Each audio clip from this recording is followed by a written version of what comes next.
Welcome to Mr. Podcast with Claude. And Justin. We have returned with Twin Peaks The Returned. Part 6. Part 6. What a part it is. It was definitely a part. It's really just increasingly strangeness happening on this show. Just when you thought you had reached some kind of even keel on the strange meter, it just ratchets up and we get more awesome craziness. Yeah. This episode definitely had some extra strange moments that I wasn't expecting. Yeah, it just keeps adding up. Did we solve anything this week? I guess this week did answer maybe a question. Or two questions. Yeah. 2 big questions maybe this week. 2 big questions, all right. I'm gonna say. Well, the one big question it answered is, will Dougie get his own cup of coffee? Damn it. And he got his so own right. cup this time. You're so right. You're so right. So I think we can stop watching the show because the big mystery's over now. Right? That's all we were in it for. Was Dougie getting his own cup of coffee. Good for him. I think Dougie's gonna get a promotion. I'm just calling it. You definitely had that idea maybe 2 podcasts ago, or the last one. Whenever he started working. Yeah, and definitely looks like he's doing good by the boss's standards. Yeah. I'm not he sure needed if he'll help, get of course. I think my thing was not necessarily promotion, but that definitely he might get Anthony's job. Yeah, sure.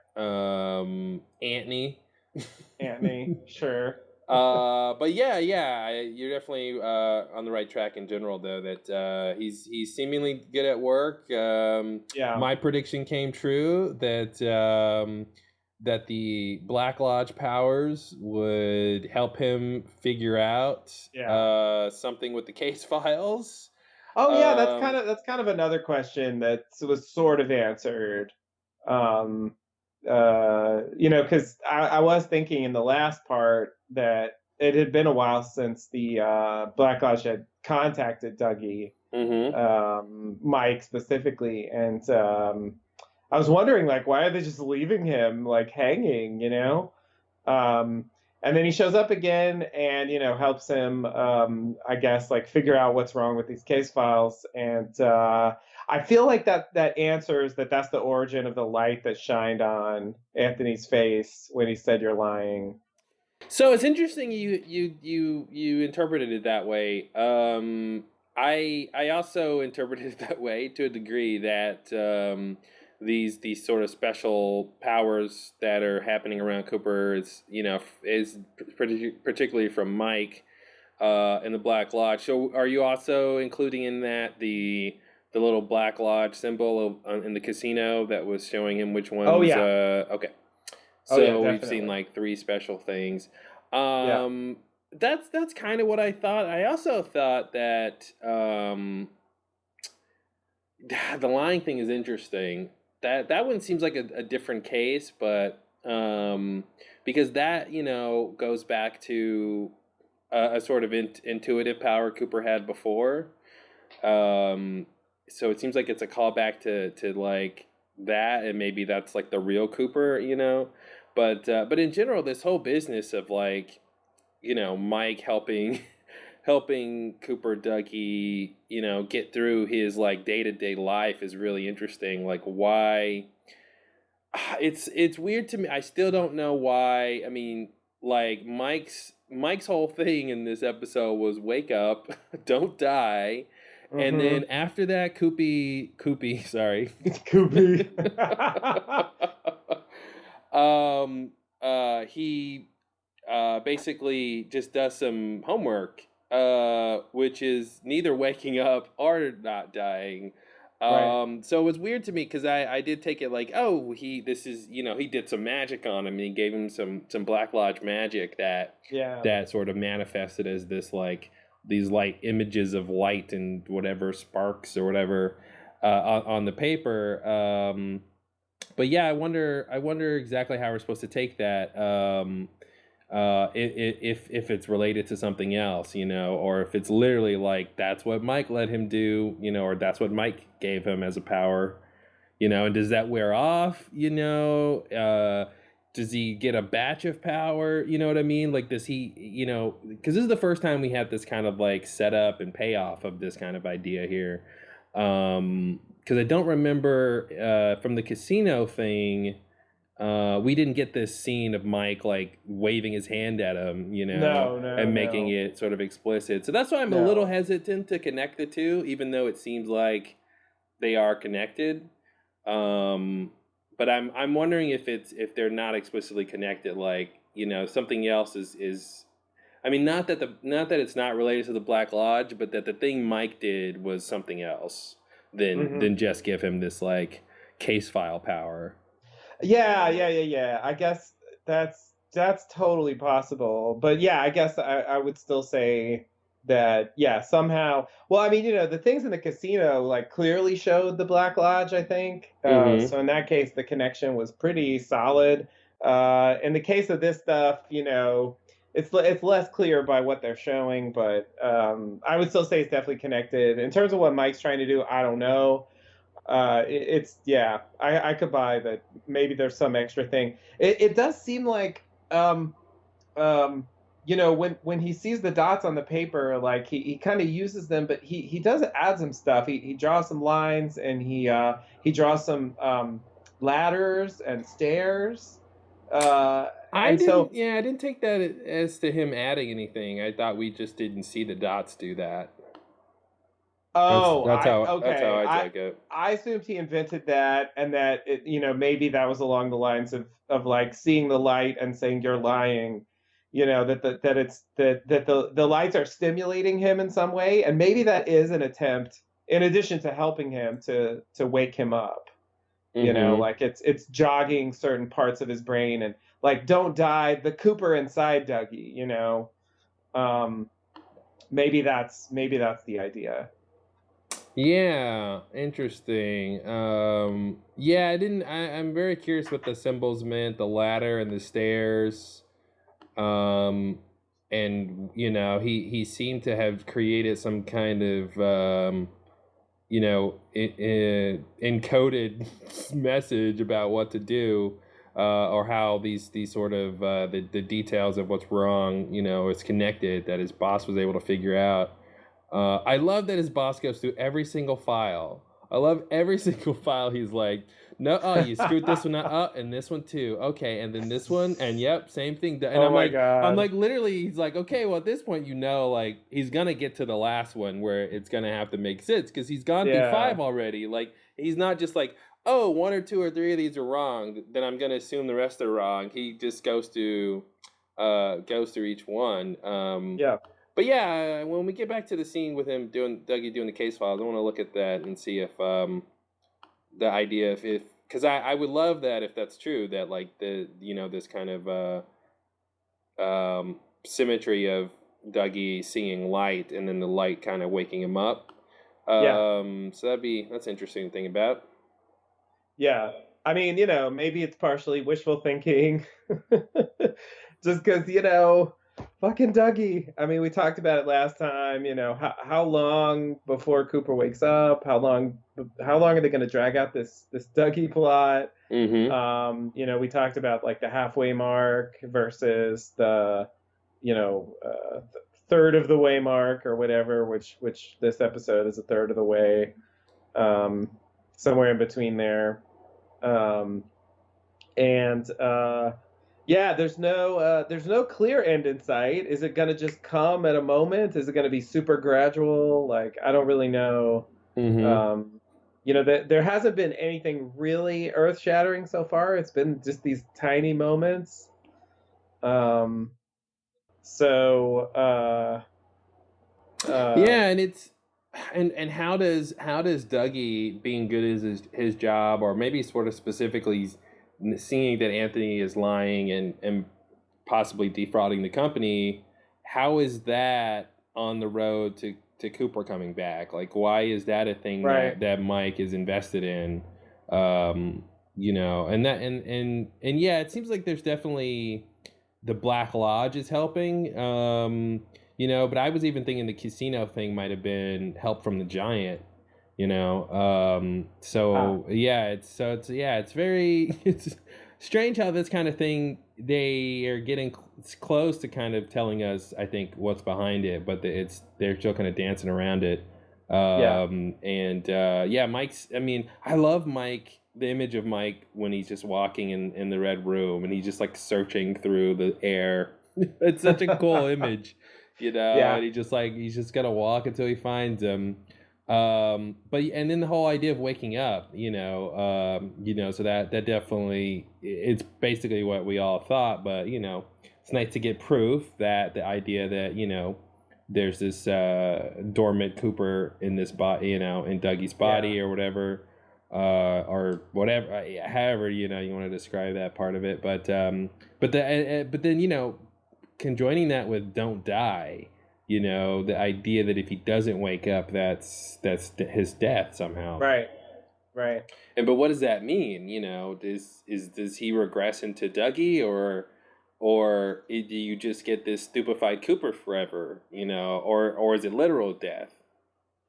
Yeah. It seems like it could go either way. I mean, his life is being, threatened in various ways that he's not aware of. Mm-hmm. There's these people out to kill him, and now, those people are being killed, and perhaps we got a new killer who's going to come after him.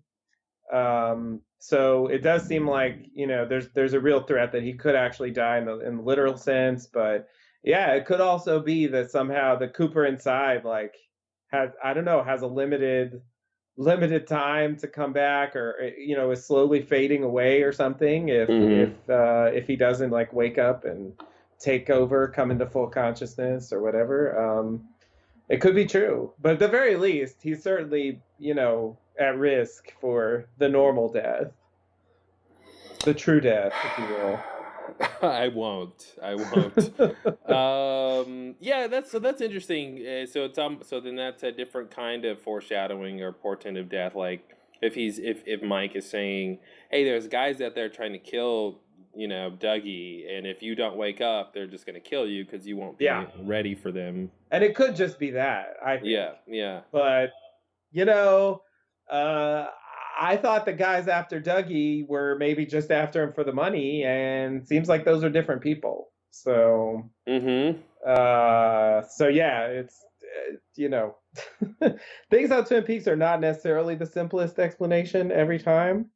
So yeah, there's no guarantee, but at the very least, that's in play. There's a plot there, and we'll see. We'll see where it goes. I mean, certainly if someone's coming after Dougie, I would hope that means that that'll somehow coincide with Cooper waking up. So I've only seen the episode once at this point, so I'm still piecing together everything that's happening here. So basically, there's two different set of hitmen trying to kill Dougie Cooper. Well, I think now there might just be one, but so what I think happened is there was one crew that was hired by the Duncan Todd. Let's use his name. Okay. Las Vegas guy. Yeah, exactly. The guy from Mulholland Drive and Lost and Mad Men and many other things. So I think he hired one crew. I think that's what the money was for. That's my theory now. Tell her she got the job refers to Lorraine, the character in this episode. That seems like a strong possibility. And they failed to do the job. And so he sent another killer to kill them and also to kill Dougie. That seems to be what happened. They sent another to kill. Okay, but what about the people who are trying to blackmail Dougie with the pictures that Naomi Watts has to deal the with? blackmail pictures are just the money people. Jeremy Davies and Timmy and Jimmy. What was their names? I wrote them down. Anyway, those are the people who sent the picture. Yeah, but how does that fit into the hitman? Doesn't. It's a separate thing, as far as I can tell. Okay, so that's what I'm saying. Thing. So there's like three things going on. Oh, that's the other set, you mean? But it doesn't seem like they're threatening his life, though.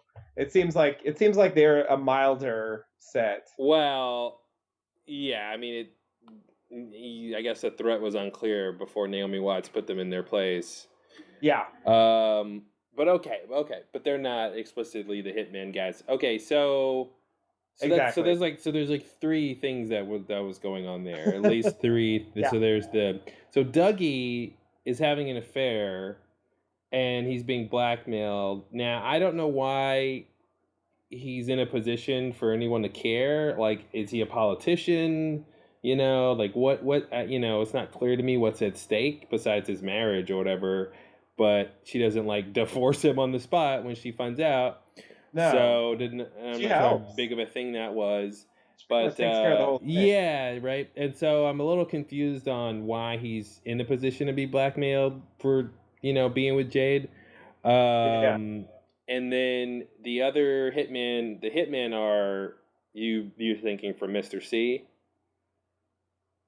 Well, ultimately, yes.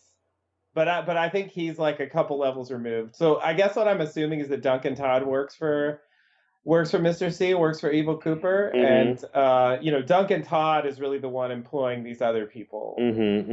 So I think they do ultimately go back to. But it doesn't. It seems to me like Duncan Todd's running things on the ground here. Yeah, that makes sense. Because Mr. C doesn't necessarily know Vegas and all that, so that makes sense. Right. Okay. That's yeah. And perhaps the message you know, that he sent from jail had something to do with Duncan Todd's thing on his computer screen in this episode. Oh, interesting. It's a possibility. You know, if he was able to communicate that way, maybe. I mean, it seems like that's a possible connection. Yeah. Okay. Nice. I was very confused about that scene. So okay, we're gonna talk about that. Yeah, I mean, you know, all I can do with this show is like try to make sense of it, and maybe I'm wrong, but you know, I just have a version of my head that sort of makes sense, and that's what I say it is until it's not that. All right. Well, when a red square pops up on my computer screen, you know, I just what that means. I just have a virus, you know, but good point. Yeah, it's bad news. Got to send that Bitcoin. Oh, what's their names? Yeah, but there were so many cool scenes in this part. And some of the I think are most likely the most horrific stuff we've seen so far is in this episode. Yeah. So that was pretty surprising. When the kid gets killed. You don't usually see that on TV. Very true. Sort of explicit child murder. Right on screen. Yeah. I mean, this Richard Horn character. I mean, you know, talk about being painted in a bad light. I mean, yeah. The first introduction to him, he's abusing women and dealing drugs or illicit money, and then the second time we see him, like he's like flippantly murdering somebody, a child nonetheless. So wow, like. How can this be a character like we're supposed to watch for a while? It seems kind of irredeemable. Without just completely hating him the entire time. Yet, of course, you know, in the scene with Red, like you see how he might be sort of put in a place where he's sympathetic in a way. Right. You know, in a seeing weak how position. awful he is as a human being. I mean, Bobby has this guy's nothing. Yeah, Or should I say, wait, how does it go? This guy has nothing on Bobby. Is that the right way to say that? Or Bobby has nothing on this guy? Bobby has nothing on him. I think no, he has nothing on Bobby. No, Bobby has nothing on him. Wait, See which why one it's is? confusing? I thought I knew, and now you confused me. Right? I thought I knew, and then it confused me. No, Bobby has nothing on him. I think. Yeah, I it think. should be Bobby has nothing on him. Yeah, Bobby has nothing on him. Because he's got something on Bobby. Though I think a better comparison for this character would be somebody like Leo Mm. or Hank to a Mm-hmm. lesser extent. Though Hank could be charming, he wasn't like just always an asshole. Yeah. Well, I was comparing him to Bobby because Bobby killed somebody, True. and like had this kind of like well, he doesn't really have what Bobby had, never mind. But yeah, Leo was fairly unlikable from start to finish. Pretty unrepentant asshole. He didn't do anything this extreme in terms of like killing children, but bar soap in the sock, he definitely did that. Yeah, you and he gotta killed Waldo. What was Waldo the bird? The bird, yeah. The bird, yeah. Leo, no. Oh, jeez. Hurt me. I forgot. Yes. Oh, gee, that bird wasn't very helpful at all. It didn't really help. It was totally useless. Yeah. Yeah. But they didn't know. They were uncovering all this stuff about the cabin, which was like really just like a minor detail about what happened that night in the grand scheme of things. Mm-hmm. Yeah, you might say it was a red heron. Ooh. Wait, what does that mean? A heron is a type of bird. Oh, got it. Yes. Thank you. All right. Like I thought I knew, and I was like, wow, is that some crazy like Internet 2.0 word? But no, just a bird. Just a bird. Yeah, so many insane things. But anyway, about Richard Horn, I was thinking like, who could his parents be that he's this awful? Like, who could it be? And the only two people I really thought would be Ben Horn and Catherine. Oh man, that's hilarious. Because I'm like, who could the mom be that would have a kid this awful? Yeah. I mean, if this is Audrey's kid, I'm very upset. If it's Audrey's kid, then I think either she's gone bad, or somehow like I don't know, like he ran away from home, she lost custody. I don't know, something weird happened with his childhood. She gave him up for adoption. I don't know. There's got to be something. But yet he's in Twin Peaks hanging out. Well, that's weird, but Yeah, so it's got to be. I mean, clearly, if he's like the grandson or the son of the guys who own Ben Horn, everybody knows Ben Horn. Yeah. So it's like they would know this guy. I would think. You would think so. Yeah. Unless he like just got the Twin Peaks or something, and like, if Audrey was his mother, she moved to New York or something, and that's where he was raised or something, and he's back to he's just coming to Twin Peaks, so nobody really knows him. It could be like that, I guess, but yeah. It raised the question of his parentage again because definitely they have a lot of explaining to do. Yeah. Things didn't turn out well, clearly. No. So yeah, it's gonna be weird, definitely. Almost no matter what they say. I mean, because even Ben and Catherine. I mean, as bad as they were, I don't know. It feels like this guy's even like a step above them, just in terms of like pure malice, Sure. Because I feel like they were schemers and they were certainly willing to go to great lengths to get what they wanted, but I don't know, it seemed a bit more for a purpose rather than just like, Hmm. you're sitting there, so I'm just gonna harass you for no reason, and you're in my Yeah, way, so I'm but gonna run you like, over. but that's the thing. Like two evil people, their evilness would combine, right? And so It created an it evil would greater be than either individual. it'd be a bit stronger, I think. Hmm. And yeah, less focused as theirs were, because Catherine was just I was just protecting myself, and my brother, Right, and right. but Ben wanted Hank to kill people, Oh yeah. and so he wasn't any saint. Oh no. Oh, I would never call Dennis Yeah, laughable. Yeah, no, it's just, there's levels. yeah. Uh, and yeah, I think you know, they were the big schemers, and this guy seems more like a kind of small time, just personal asshole. That Mm-hmm. makes Well, they got sense. to work his way up to something, It makes him more like Leo, I guess, in that way. Mm-hmm. You know, Yeah. he's not really in on the big schemes. Yes. Um. My favorite. Well, it's hard to say favorite on this show, but I really enjoyed the scene with Red. Balthazar Oh yeah. Getty. I'm like, how is this my favorite Balthazar Getty scene of all time now? That Uh. scene totally caught me off guard. I Yeah. and like it started and I was like, okay, this scene's going on for a while. What is the point of this? Why are we watching so much of this guy? Mm-hmm. What is happening?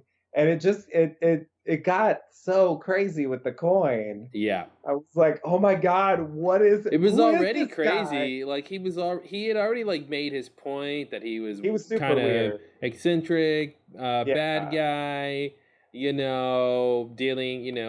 the whole drug thing and Yeah. setting up this deal, and it's very much like um, Leo and John Yeah. Renault and Yep. Yep. all that stuff like happening It's the new again. version of that. Yeah, it's Yeah. happening Taking it over. across Canada. Yeah. So, but yeah, once it got to the coin, and then like when he took the coin out, I had a crazy idea of what he would do with the coin, and then it was nowhere near as crazy as what he actually did with the coin.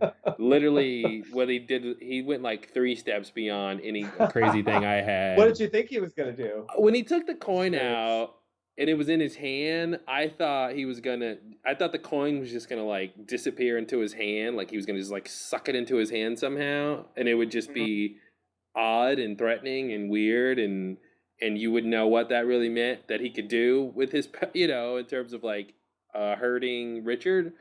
Right. But I was like, wow, that'd be weird if that coin just like got sucked into his hand right now or something. So yeah, what he actually did was like way crazier, Yeah. on like multiple levels. Yeah, when the coin flipped up in the air, and then they cut the Balthazar Getty, and then he like looks up, he was looking up when he looks over to Yeah. Richard, and you realize like that the duration of the time has gone longer than it should have, even at this Way point. longer.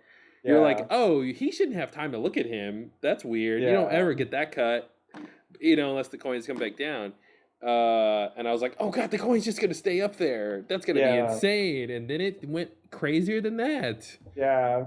Yeah, Yeah. it was awesome. I love that, and it just, and it, you still blame Richard for killing the kid, but it did freak him out. I mean, that Clearly. was you just would be like, I don't know how to explain reality anymore now that just happened.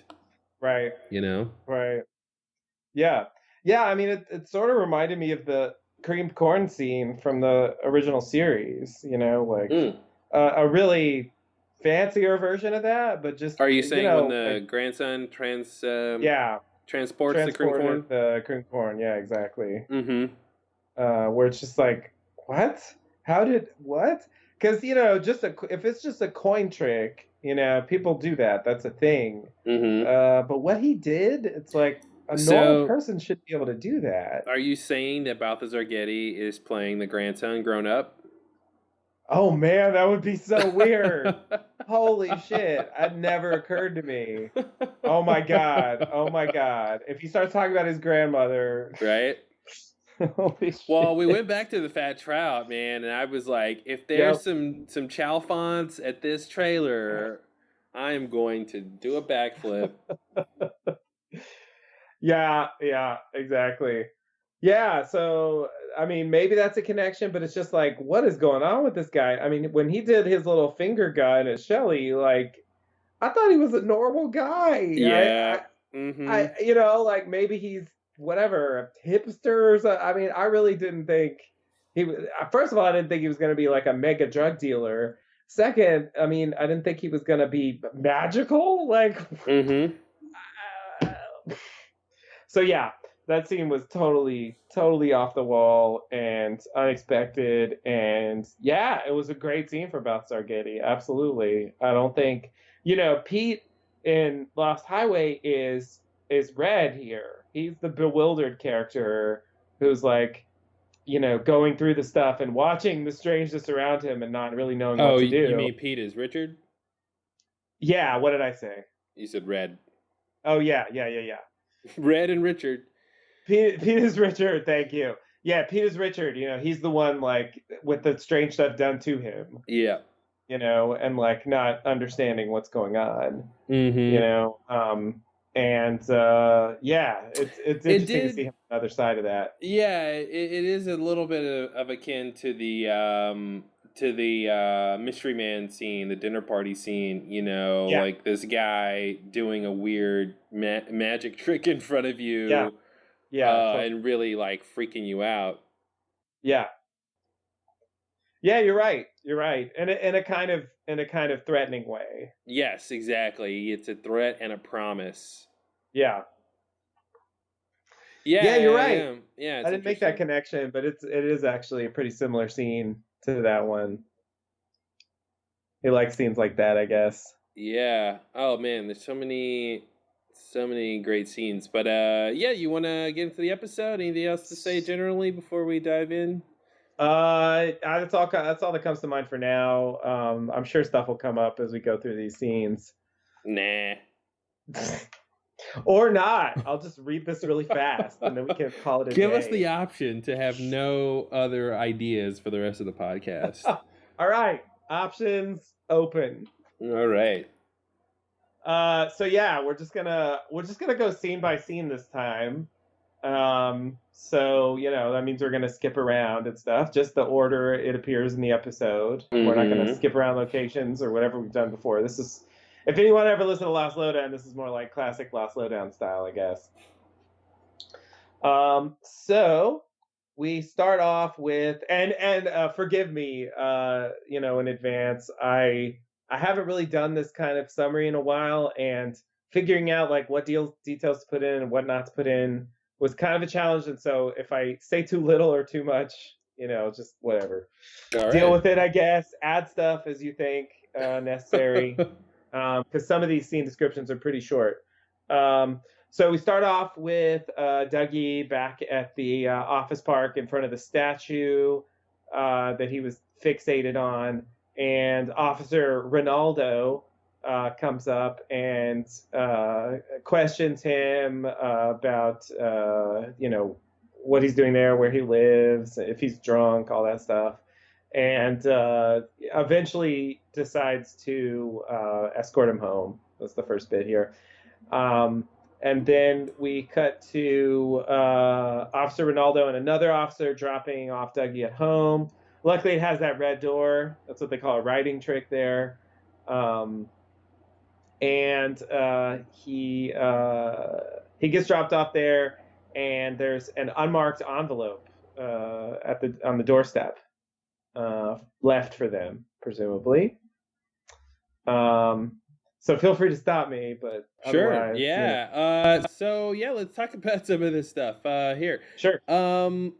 So the first thing that really got me, well, in the first scene, it was cool, when Officer Ronaldo, I guess that's his name, Yeah, from the credits. I get all the names from the credits. I had to Yeah. like look up the actors and figure out who's called what because the Mm-hmm. episode itself doesn't help with a lot of these characters. The whole reviewing the credits is a total part of watching the show now. Yeah, It's just a thing you have to do. it's necessary. To see what people are called, to see who Yep. gets, even Ike the Pike, or Oh, no, Ike wait, the Spike. Ike Ike the the Spike. Spike. Sorry. Ike the Spike Statzler. Yeah, that was, I had to look that up.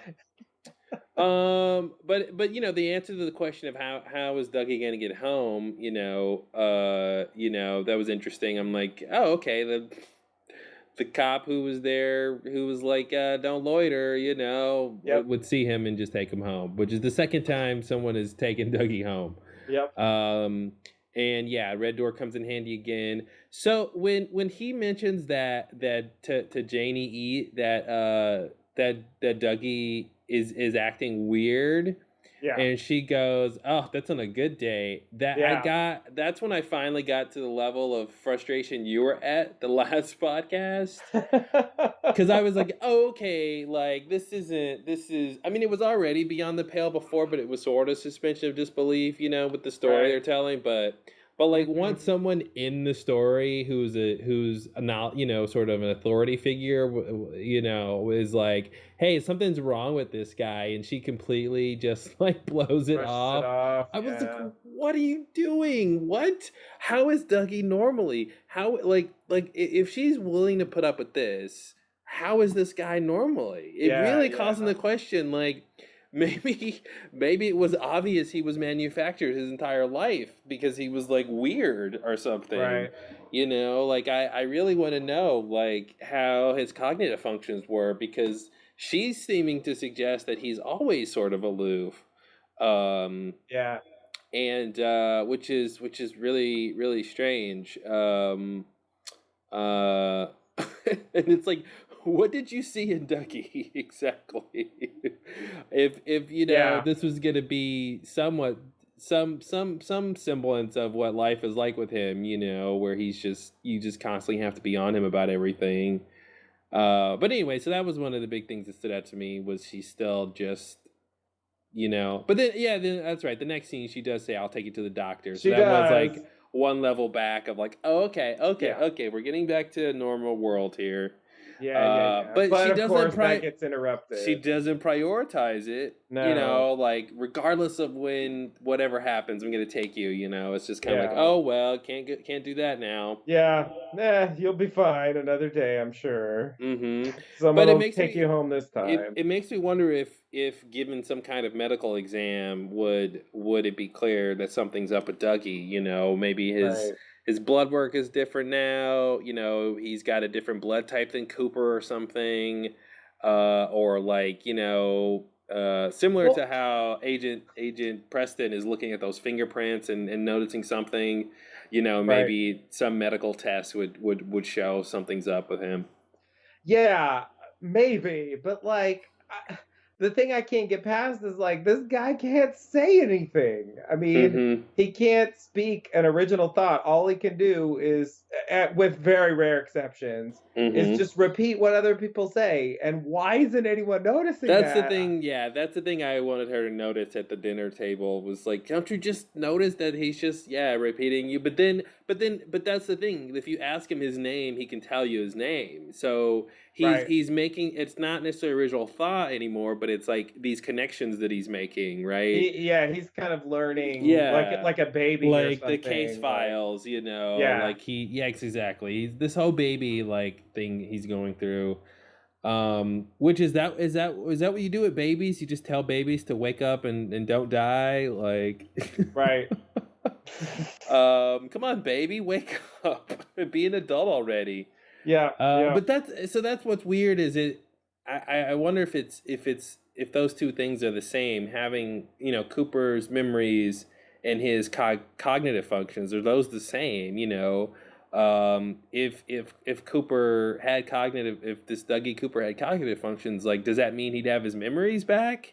Or are those two separate things? Does he just need to get his memories back and then he's have his cognitive? Like, there's like the software is fine, but like there's nothing for it to run because there's no real memories or something like that. Right. Besides the memories he's been making since he, came through the electrical socket. Right. Yeah. That's kind of how it seems, but yeah, but I don't really know. It's like he needs a firmware update. yeah. Something's definitely off. But yeah, it just strains credulity, as they say. Like, I was gonna say, we were talking last episode about, Tammy Preston being like a sort of infantilizing thing, and I was thinking about Dougie, as an example of that, and I think it totally fits there because like Dougie is, kind of like a baby. Yep. Yep, he is. So it's like it's I feel like that's part of why they chose that name. Because it does have that very childish quality that the character has. For sure. But yeah, but it's like, the problem is that in Lynch interactions, a lot of times like the normal stuff that people say or notice, that stuff doesn't happen. And so, it's just like you just can't count on that. And I guess that's the problem. Like we're in a whole world where like no one notices like what seems to me the most obvious thing that's wrong with Dougie. And I guess we just have to accept that no one will notice that. Yeah, it's like no one's noticed it by now. It seems like it's never going to happen, and it's really just up to Cooper to wake up again. Yeah, I think it says something about the art of conversation that just parroting words is can get you through. Right. Yeah. It sounds like you're participating in a weird way, but you spend enough time with Dougie, I feel like you should notice. It should stand out, but we'll see. We'll see. So are you ready to go on from there? Go on from there.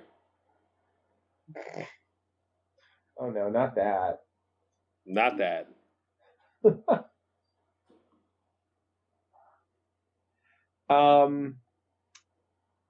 Wait, seriously though? Seriously though? Oh god. Oh god, this is gonna be the worst podcast ever. What? What's wrong? What happened?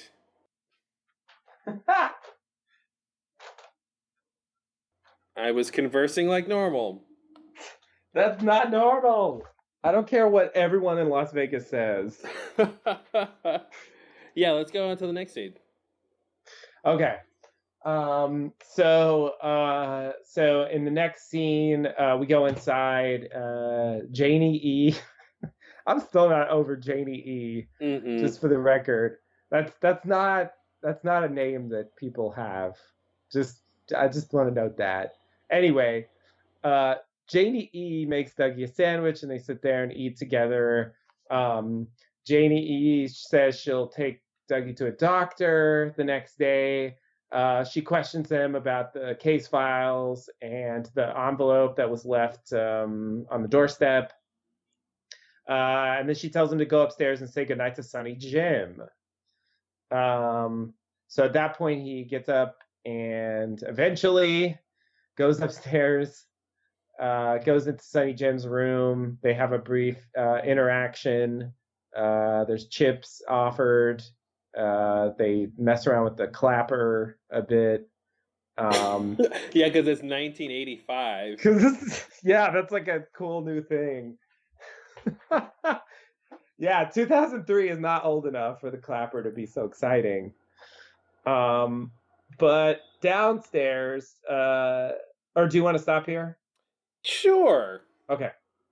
Well, first I want to say, I meant to say this up top, but let's give a round of applause to Kyle MacLachlan for his portrayal of, really everything he's doing, but playing this character has got to be insane.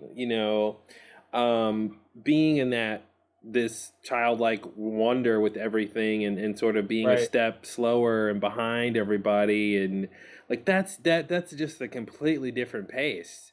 Yeah. And to maintain that for I don't know how many more episodes, but it's been several so far, and it just seems like an incredible feat to like take take yourself down to that low gear and just stay there, for all this Right. time. Um, uh, so yeah, the Sonny Jim scene. I was disappointed when we saw Sonny Jim speak. I had just thought, oh wow, maybe Sonny Jim can't talk and Cooper can't really talk, and so they'll really connect Right. because they both will be able to talk non-verbally, or Sonny Jim will find out something no one else can find out because he's a little bit different. Right. And it's like, oh no, Nah, okay, he's just he wasn't seems talking normal. before. Yeah, it's. I was wondering about. I was wondering if they weren't gonna have him talk like. I remember that thing on Lost with the kids with Cindy, and they didn't have lines, and I remember you're pointing out that if they don't get lines, they don't have to pay them as much. Mm-hmm. It's like there's some kind of pay scale there. So yeah, I was wondering if like this kid was on the no lines scale, and they were just gonna like edit around the fact that I didn't even think about the possibility that like his not speaking actually would be a plot point or something like that. Would actually tie into the story Mm-hmm. of like why is Dougie like this or whatever. But yeah, as soon as he started talking, it was like, yeah, no, this for this story, he's totally normal. Yeah, which made his not talking before seem really weird. Because Yeah, kids are generally talkative. yeah, definitely. And there was never any hi dad, or whatever, pass the Right. ketchup, or Yeah. so his introduction was very very interesting, and then now he just seems kind of like a normal kid. But I hope they do something else with him, because like I said before, that actor's really good. So hopefully they'll give him some cool stuff to do. Yeah. Yeah. Yeah. Yeah. But yeah, so what else happens? So I think we got another. What does he say? I think he has like a cowboy nightlight or something that Oh he yeah. that he has to stay on. So we get Yeah. this another lawman symbol here, Right.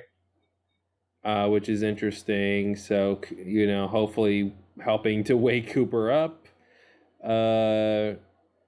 Maybe he'll get a gun at some point. Like he'll Mm-hmm. see a gun and he'll like reach for it, and he'll like hold it, and that'll help him wake up too, or something. Mm-hmm. All right, did you get to the other part where he goes back downstairs? That's what I was gonna do Okay, next. nice. So downstairs, Janie E opens the envelope and then calls Dougie downstairs. The envelope has a picture of Dougie. Um, is it the real one? I didn't actually catch it. Or was it Cooper Dougie? I don't know how to tell. The hair. Oh, It's all the hair. that's right. If he's got the long hair, then it's Dougie, and if it's the short hair, then it's I Cooper forgot. Dougie.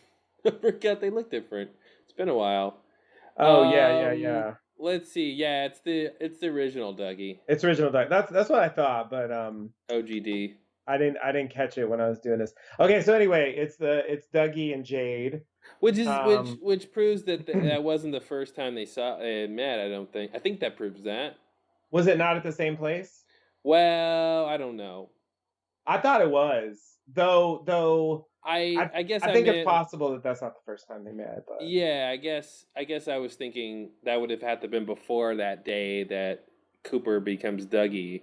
But I guess that's not necessarily true. It could have been earlier or something. yeah, But that's what I was they're thinking. leaving the house though. It looks like they're leaving the house. I So thought maybe they were arriving, but yeah, if they're, it would make sense if they've seen each other yeah, before. I wouldn't be surprised. it looks like they're walking away from the house. Okay, But yeah. yeah.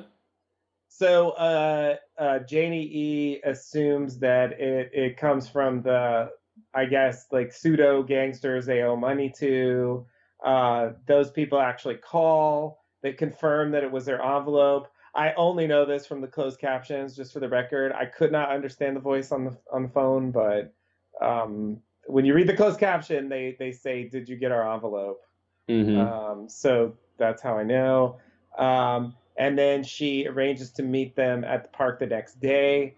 So now Dougie can't go to the doctor. Then she leaves the room to go upstairs, presumably. Yeah. I love the whole thing Naomi Watts does, being the sort of tough wife, putting them in their place. She's really good at that, playing that type of thing. Yeah.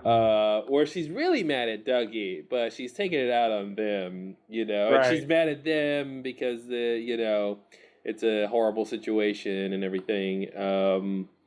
They're taking advantage and all this. Yeah, I like that whole thing. Yeah. Yeah, I agree. Okay, so then we get a traffic light. That's a callback. Yep. That was like a huge thing in the original series. Is this the first traffic light? I'm pretty sure. I mean, I don't remember another traffic light. Let's put it that way. Yeah. I thought there might have been one, but when I saw it, I thought, oh, this is the first one. Yeah. I would have to do a rewatch to be sure. But I don't remember another one. Anyway, we get a traffic light. And then where do we go? And then we go to the Black Lodge / Red Room, as it were. Which I think there's a nice connection of those two things. And, 100%. I mean, I thought that in the original series. Mm-hmm. I thought that there was, and it's connected to the electricity, too, that whole idea. Yeah. So we see Mike, Philip Gerard, as he's called in the credits, strangely. He appears over the fireplace in Dougie's living room, I guess.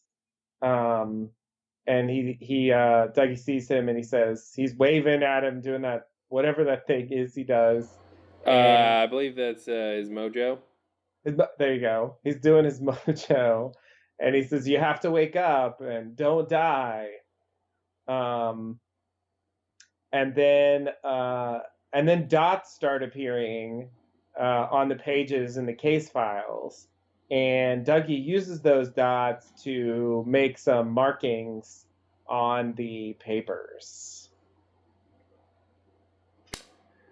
Yeah, so many things to talk about. One thing that I noticed, and I just kind of opened up the part 4 episode just to double check, because I was trying to make the connection between the Black Lodge, the Red Room, where Mike is, Mike / Philip Gerard, and that traffic light. And I'm thinking, okay, that electricity, this is how these spirits get around. And I'm thinking, okay, if he's out there searching for Dougie and he's trying to communicate with Dougie, his thoughts or his power or whatever is going from the Black Lodge into our world and through the electrical lines, through that light or whatever. The light turns red because there's traffic going through, there's spirit traffic crossing. Right. And of course. And then it makes me think, okay, well then the electricity continues to wherever Dougie is, and he's at home. And then what does it do? It comes out of the electrical socket. So I was like, but is there an electrical socket in this scene? And it is in both scenes where we see Mike. The image that the Red Room overlays on top of, you see an electrical outlet in the wall. So an interesting connection there. So maybe that's kind of the basic idea, is he sort of projecting through that electrical socket. Yeah, that seems pretty reasonable. We don't really know why, although maybe there's no explanation for why that they're ever going to give. You know, Wait, why what? why they're connected to electricity. Oh. You know, is that Why does Zeus live on Mount is Olympus? that in play? Yeah, exactly. I mean, I agree. I mean, that's pretty much how it is. But it's a strange thing, you know. And I feel like it was. Oh yeah, there it is. I see it. It was in the original series. It was less clear. It really seems like it's Firewalk with Me that really Mm-hmm. uh, really introduced the idea that they somehow use electricity to communicate or travel or what have you. Yeah. So yeah, you're right. That's definitely a good catch there. I love this whole thing with Mike. I love the mojoing and the whole movement. You know, I again, you know, I think we said this the first part of this new series that I just did not expect more, or really so much more on the mythology side of it. You know, I mean, Right. the idea of you know that phrase "the magician longs to see." You know, like is Mike doing magic here? He's doing his Black Lodge magic, and Mm-hmm. you know, putting it on Cooper for protection, a protection spell or something like that. That'll you know maybe manifest in whatever way Cooper needs. You know, maybe it's sort of a general thing. Um, but yeah, I love it. It's so cool. It's so cool to see and get so much more details about what's possible with the lodgers in the lodge. Yeah, yeah, yeah. You know, when I was thinking about the new series, I remember saying to myself, and now, like in looking back, this seems ridiculous, but I was like, I wonder if we'll even see the Black Lodge. Mm-hmm. Or Yeah, it was how ridiculous. long will it be until we see the Black Lodge? That was Mm-hmm. another thought. Like, will they wait until episode 17 or something? Because if you watch the original series, not a lot of Black Lodge in there. I mean, Mm-hmm. it's super sparse, and it's very exciting when you actually you briefly get to see it in the dream sequence in episode 2, and then in the last episode of the series, that's it. Mm-hmm. That's all there is. So There's not. um, Wait, there's more than that. Isn't there no, more than that? no. Uh, I thought there was something early in season 2. I mean, there's the Giants' visitation. I mean, there's certainly like Black Lodge characters involved Uh in huh. various storylines, but you don't actually see the Black Lodge slash Red Room Huh.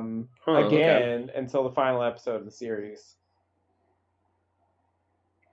Okay, I'll take your word for it.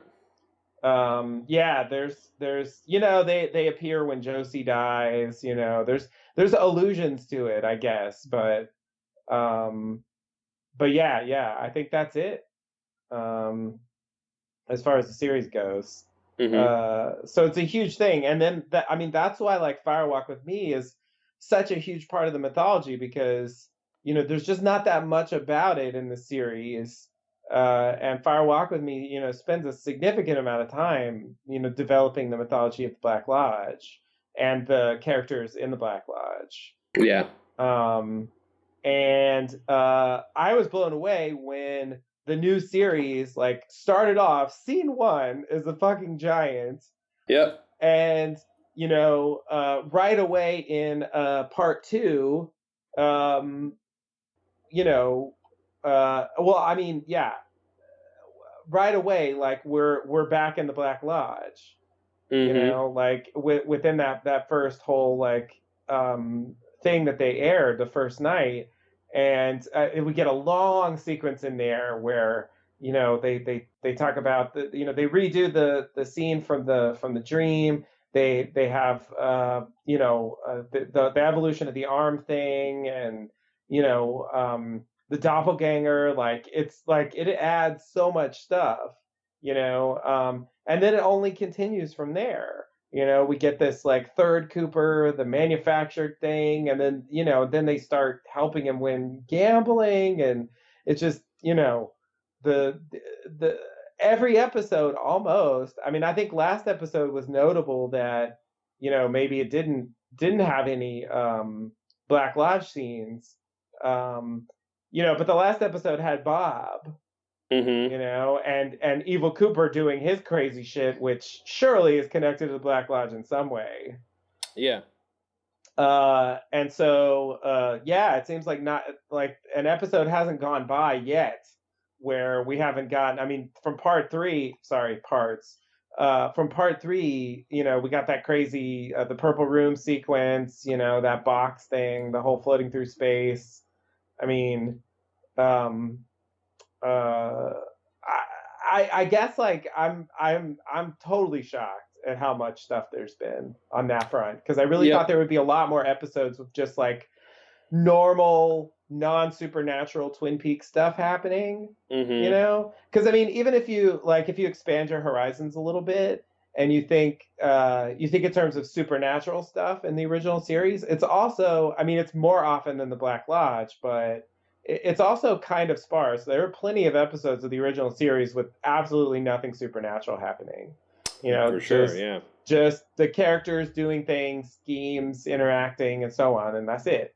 There's no craziness along those lines. And I thought there would be a lot more of that. I thought they would kind of gently, ease into the crazy mythology. Because it's like, this stuff has got to be impenetrable, right? To like, I mean, like, say you're just watching this, like, I mean, I guess you can follow it on a sort of a basic level, like what the idea is. All David Lynch cares about is people able to follow it on like an intuitive level, like getting literally what things mean. I don't think it's his priority from what he's talked about. Like, yeah. So I think that's why he can be like, oh yeah, you can watch this and understand what's happening. You don't know what's happening, but you can understand. Oh, that guy is doing something. Right. This guy is reacting. And that was the place where he was before. And sure, yeah. This place looks important. Right. Yeah. You don't have to know who that guy is, but he's trying to help, So yeah, you can kind of get the idea, but it does feel to me like the story is much like richer and clearer when you have some idea who these characters are. Oh, for sure.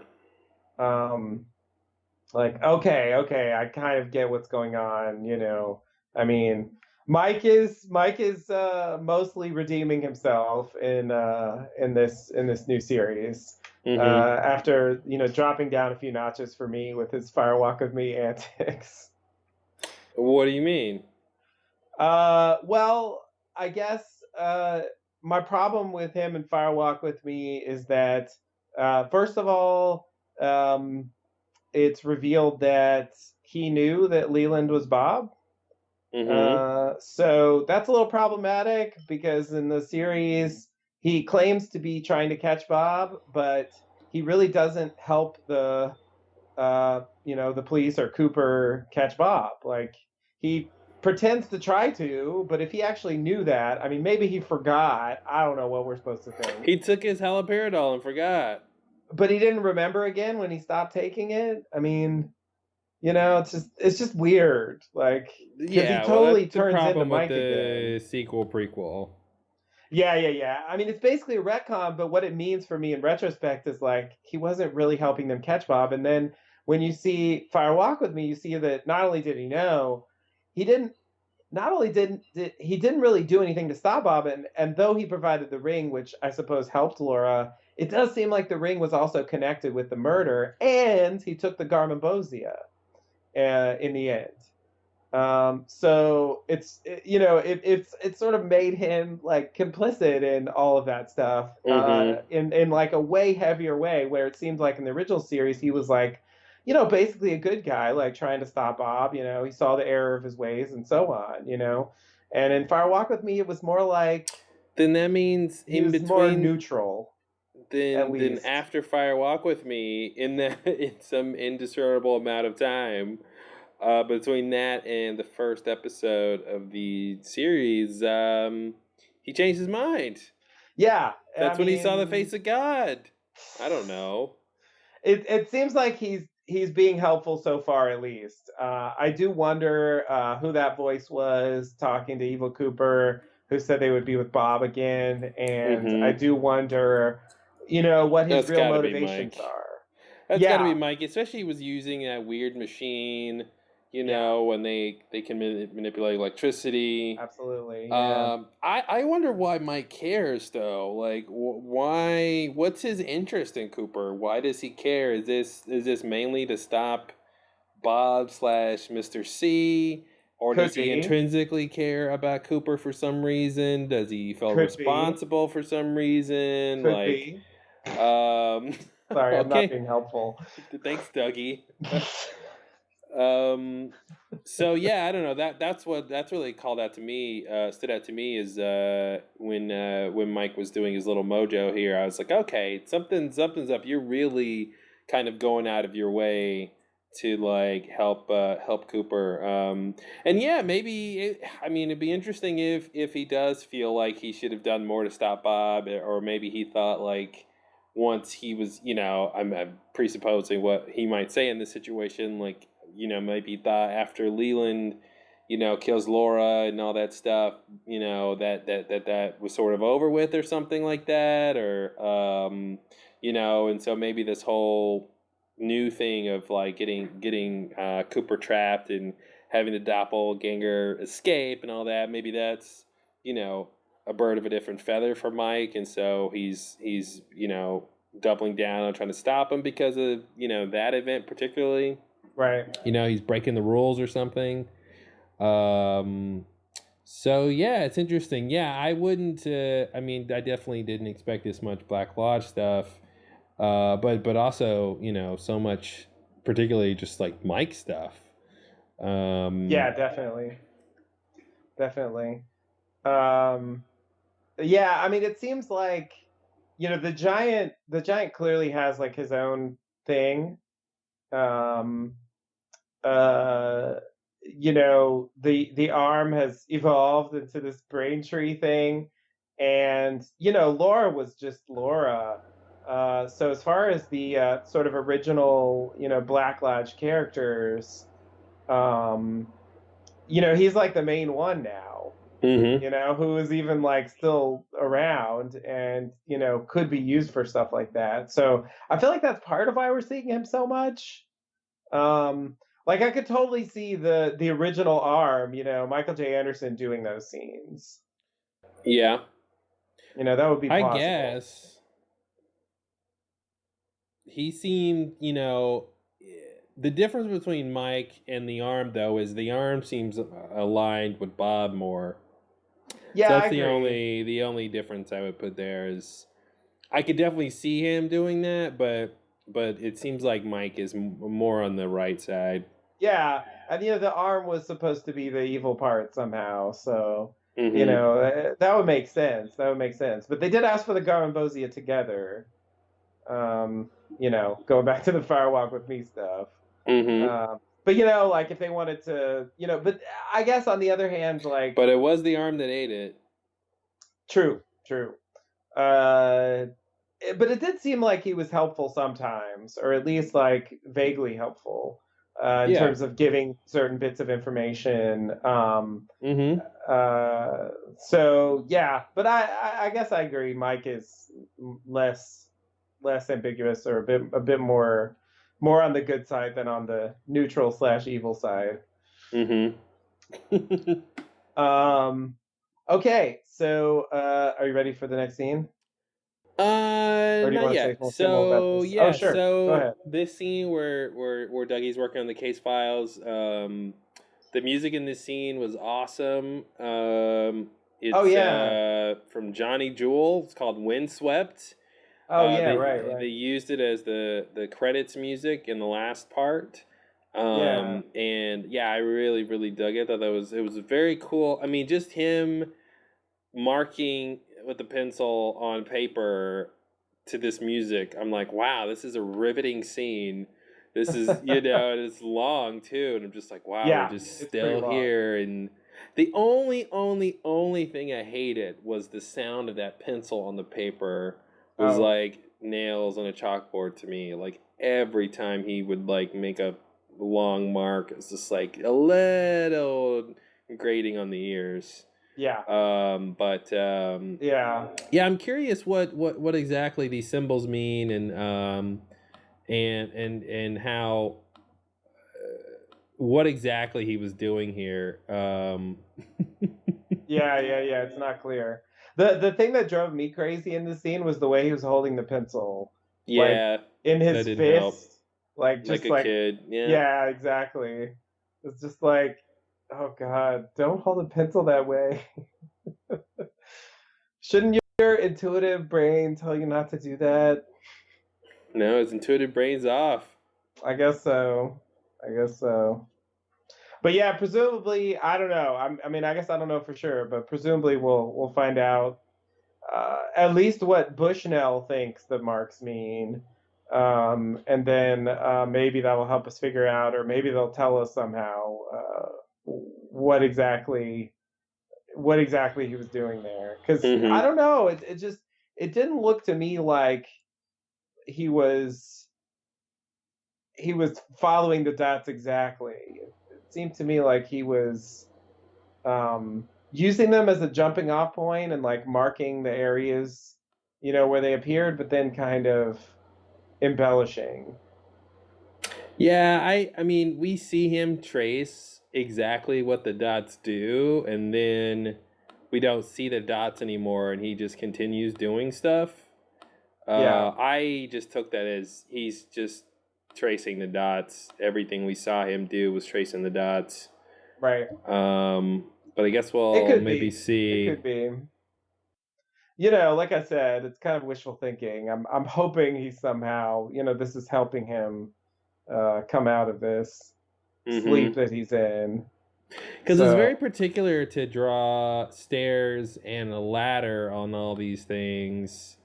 And I yeah. think these are like, I was trying to look at the documents. I think these are like workman's comp claims or something like that. But I think these are all documents that Anthony Sinclair did.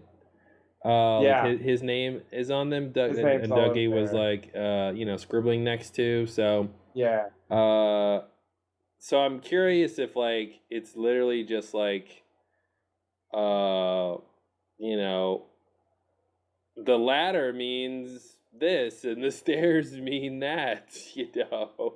I couldn't come Right. up with what that means, but yeah, it's his workplace injuries. So maybe like the guy claimed he fell on a ladder, but he's got injuries for stairs, or it'll be something like Oh, that. yeah, that would make sense. Or like a ladder shouldn't stairs. I don't know. You know what I mean? It'll make sense in the context of it being like a workplace injury claim, Right, right. and not just like a random symbols or something that connected information. Um, Yeah, because I think that's the only thing he did was draw lines and scribbles, and then dots, stairs and ladders. yeah, exactly. Yeah, So there's a ladder yeah, next to the I stairs. mean, I don't why know. this isn't again? I don't know why this is important. I don't have any Me clue either. why I'm it at a it loss. matters that Dougie. I mean, maybe it's gonna go to what you said before about like them needing insurance in Twin Peaks, like. Right. Dougie's gonna get this promotion, and then he's gonna be like, "Hey, we're opening up in a new branch in Twin Peaks, and we want you Yeah, to go out there and do some work, and we're gonna send you yeah, and the coffee guy in down to Twin Peaks or something." yeah. Now, if he goes to Twin Peaks as Dougie and those people don't notice there's anything wrong with him, Mm-hmm. then I'm Well, gonna lose it. yeah. Well, they should definitely know that that's not his name, so Yeah, hopefully they'll call that out. I hope so. Yeah. Okay, yeah, we can go into the next part. Okay. So in the next part, we go to Albert in a car. He's going to see the woman they referred to, I guess, to talk about Evil Cooper. Mm-mm-mm. He knows Mm-mm-mm. her. She drinks. Picking up that thread from I think that was 2 episodes ago. Yeah. Um, he talks briefly to Gordon and gets out of the car, goes into a bar, and walks up, and says hello to Drum roll, please. Diane Wow. Evans. In Just for the all record. the bars and all the towns, she had to turn around in that wig. Oh God, yeah, the wig. What a I wig. thought it was so great. It was such a great moment, not only to actually finally see Diane after all the 25 years, Yeah. but you know, and I had hoped slash assumed it was going to be Laura Dern. Yeah. But when she turned around, I did not expect that face. I was like, bravo for it's still defying my expectations, even though I knew what character he was going to go see. I knew which actress it was going to be. But still, just by the way the character looks, I was just like, wow, Diane, wow. You know, like, that's a Lynch character, you know, like she just looks so specific and unique. Oh yeah. But yeah, I love that was so cool to finally, yeah. And I mean, is she gonna, you know, what I want to see is I want to go to her office, and I want to see every single tape that Cooper sent her. I want to see every single tape. And I was thinking, like, what if they say, like, oh no, like he didn't send those tapes or something, like, you know, like those tapes never got to hers, or she hasn't gotten tapes in a while. I was thinking like that might be a possibility, but I was like, no, it's unlikely, probably because she's a better character if she has had all those tapes and she really does know everything Cooper went through. Right. Yeah. Although, like, I don't know what the tapes are gonna say that, you know, that Albert and Gordon don't know already. Unless she was getting tapes from Evil Cooper. She shouldn't be getting tapes from Evil Cooper. I would think. Well, he said a lot. I mean, he said a lot of stuff to Diane. I think that Cole and Albert wouldn't know. I mean, they're not getting his tapes, are they? Well, yeah, presumably. I'm just assuming they know, like, the broad strokes. Yeah, but I think like all the like personality stuff that he, you know, recorded on those tapes. I think that's what makes her a Cooper expert. Oh, definitely. You know, and I think that's the kind of stuff that, you know, she would know. And, you know, even in this one little scene here, she turns around when she takes a breath when she hears his Albert's voice, you know. So I'm assuming she's been worried about Cooper all this time. Yeah. You know, this is something that's been weird for her to deal with, and maybe she's got some idea, or, you know, like you're saying, maybe there's something on a tape, or I got this is the last tape I got from Cooper, and he said something on it that is relevant, but I never knew, you know, before now that it was relevant or something, or useful. Yeah. My favorite line in this entire episode, this entire part, is fuck Gene Kelly, you motherfucker.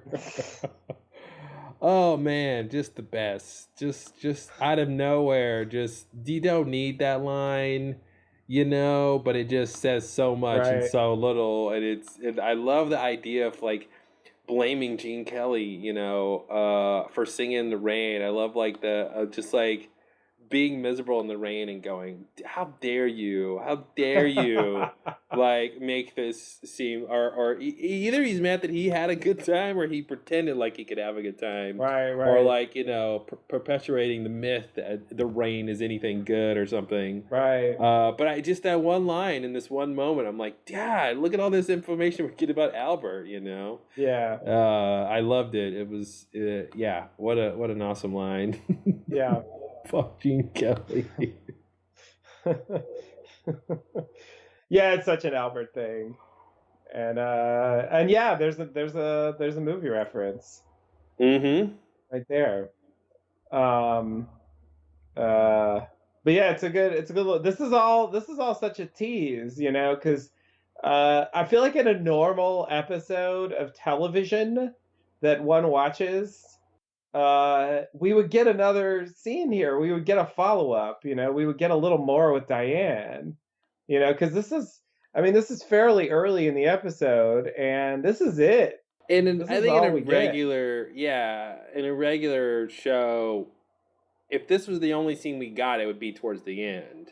Exactly. And we come back to it the next episode. Yeah, yeah. If it's a cliffhanger, I get it, but that's that's what I was saying in before. The middle of the episode. Yeah, that's what I was saying before about how hard it must have been for them to figure out where these scenes go, because they can go anywhere. You could have put this Diane scene in the previous episode. Yeah, that's true.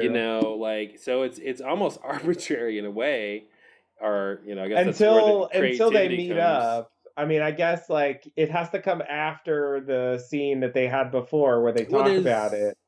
But there's chronological concerns for sure. But I mean, like the scenes don't have to be connected in the episode. You know what I mean? So right. Yeah, it could have come at any point. It could have been at the end of this episode. Mm-hmm. But yeah, you're right. It must be, yeah, it must have been, I guess. They've probably done it all at this point. Like, interesting to figure out how to fit all this stuff together. I wonder how much of it was just, just going off the script and how much of it was just, just done in the editing. Well, I mean, yeah, even in the script, I mean, that's where this problem starts, right? Is in the script. Yeah. Like, where do these scenes go script-wise? Yeah. And I'm sure in the editing they probably moved some stuff around, but changed it from where it appeared in the script or something like that. But yeah, I hope those scripts surface one day. It'd be interesting to read. Yeah. Yeah, definitely. But yeah, so we get the long-awaited Diane. She's a real person. Yeah, and her name's Diane Evans. Yeah, I just know that from the credits, and yeah, it is Laura Dern, as was widely, expected. But it's crazy. I mean, it's such an interesting device from the original series, and there is a missing piece where he's supposedly talking to Diane, but you still never see her. So yeah, having her actually appear on screen is kind of a huge moment. Yeah, I mean, kind of. That's underselling for the series. That's no, it's a huge moment. And this is a good example of something that, like, doesn't necessarily mean anything if you didn't see the original series. Mm-hmm. Mm-hmm. There's been no mention of Diane in this return stuff so far. No. That's like the first time it's come up. So yeah, it'll be interesting to see what her role is, what her reaction to Evil Cooper is, or what she tells them about the good Cooper. It's just, yeah, it's interesting to have her as a character. But Laura Dern, I mean, David Lynch, she had to show up at some point. Oh man, I hope they all come out to play. I want everybody. That means you, Bill Pullman. Yeah, I wonder if it'll be as simple as Diane could ask Mr. C some questions that only Cooper would know, right? And he could fail that test. My hunch would be that on first look she could see that that's not Cooper. Like, she would just instinctively know. Yeah. But yeah, I wonder if it's something like that. Which diner had the cherry pie you liked on the way to Twin Peaks, right. That kind of thing from the pilot. Yeah. Yeah, that'd be a good one. Yeah. But yeah, it's so cool. It's so cool, and it's cool that Laura Dern gets to play that part. It feels fitting somehow. Definitely. She's kind of like Lynch royalty, so yeah. Saving this character with this crazy haircut, that this hair. Crazy makeup. Man. I was not expecting that from Diane at all. Right? And was she always like this, or is this like something she started doing after Cooper disappeared? Like, is it Mm-hmm. connected somehow, or that's just how she She's is? just always been enigmatic. Yeah, yeah, yeah, yeah. I mean, like, the FBI is like they have some strange characters. I feel like it's possible that she Mm-hmm. was always kind of strange, but yeah, maybe it's also some kind of reaction. I I don't know. forgot she's FBI. I don't, for some reason I was thinking she's just like his assistant or something, um but yeah, she's technically FBI. Yeah, So I wonder, yeah, yeah, so she could yeah. be I guess be that's why she was one of the prime candidates for Albert and Gordon to go talk to. One of the reasons, aside from the sure, yeah, obvious. because they could tell her about the case without breaking any rules. Yeah. Yeah. Interesting. All right. And realistically, I was thinking about this. Her history with Cooper, surely uh, is longer than anyone in Twin Peaks. I mean, anyone in Twin Peaks could only have known Cooper for a couple months at the most. Mm-hmm. So I mean, surely she, Don't at the call me very least, Shirley. the the missing piece is established that she was with him at least a year before.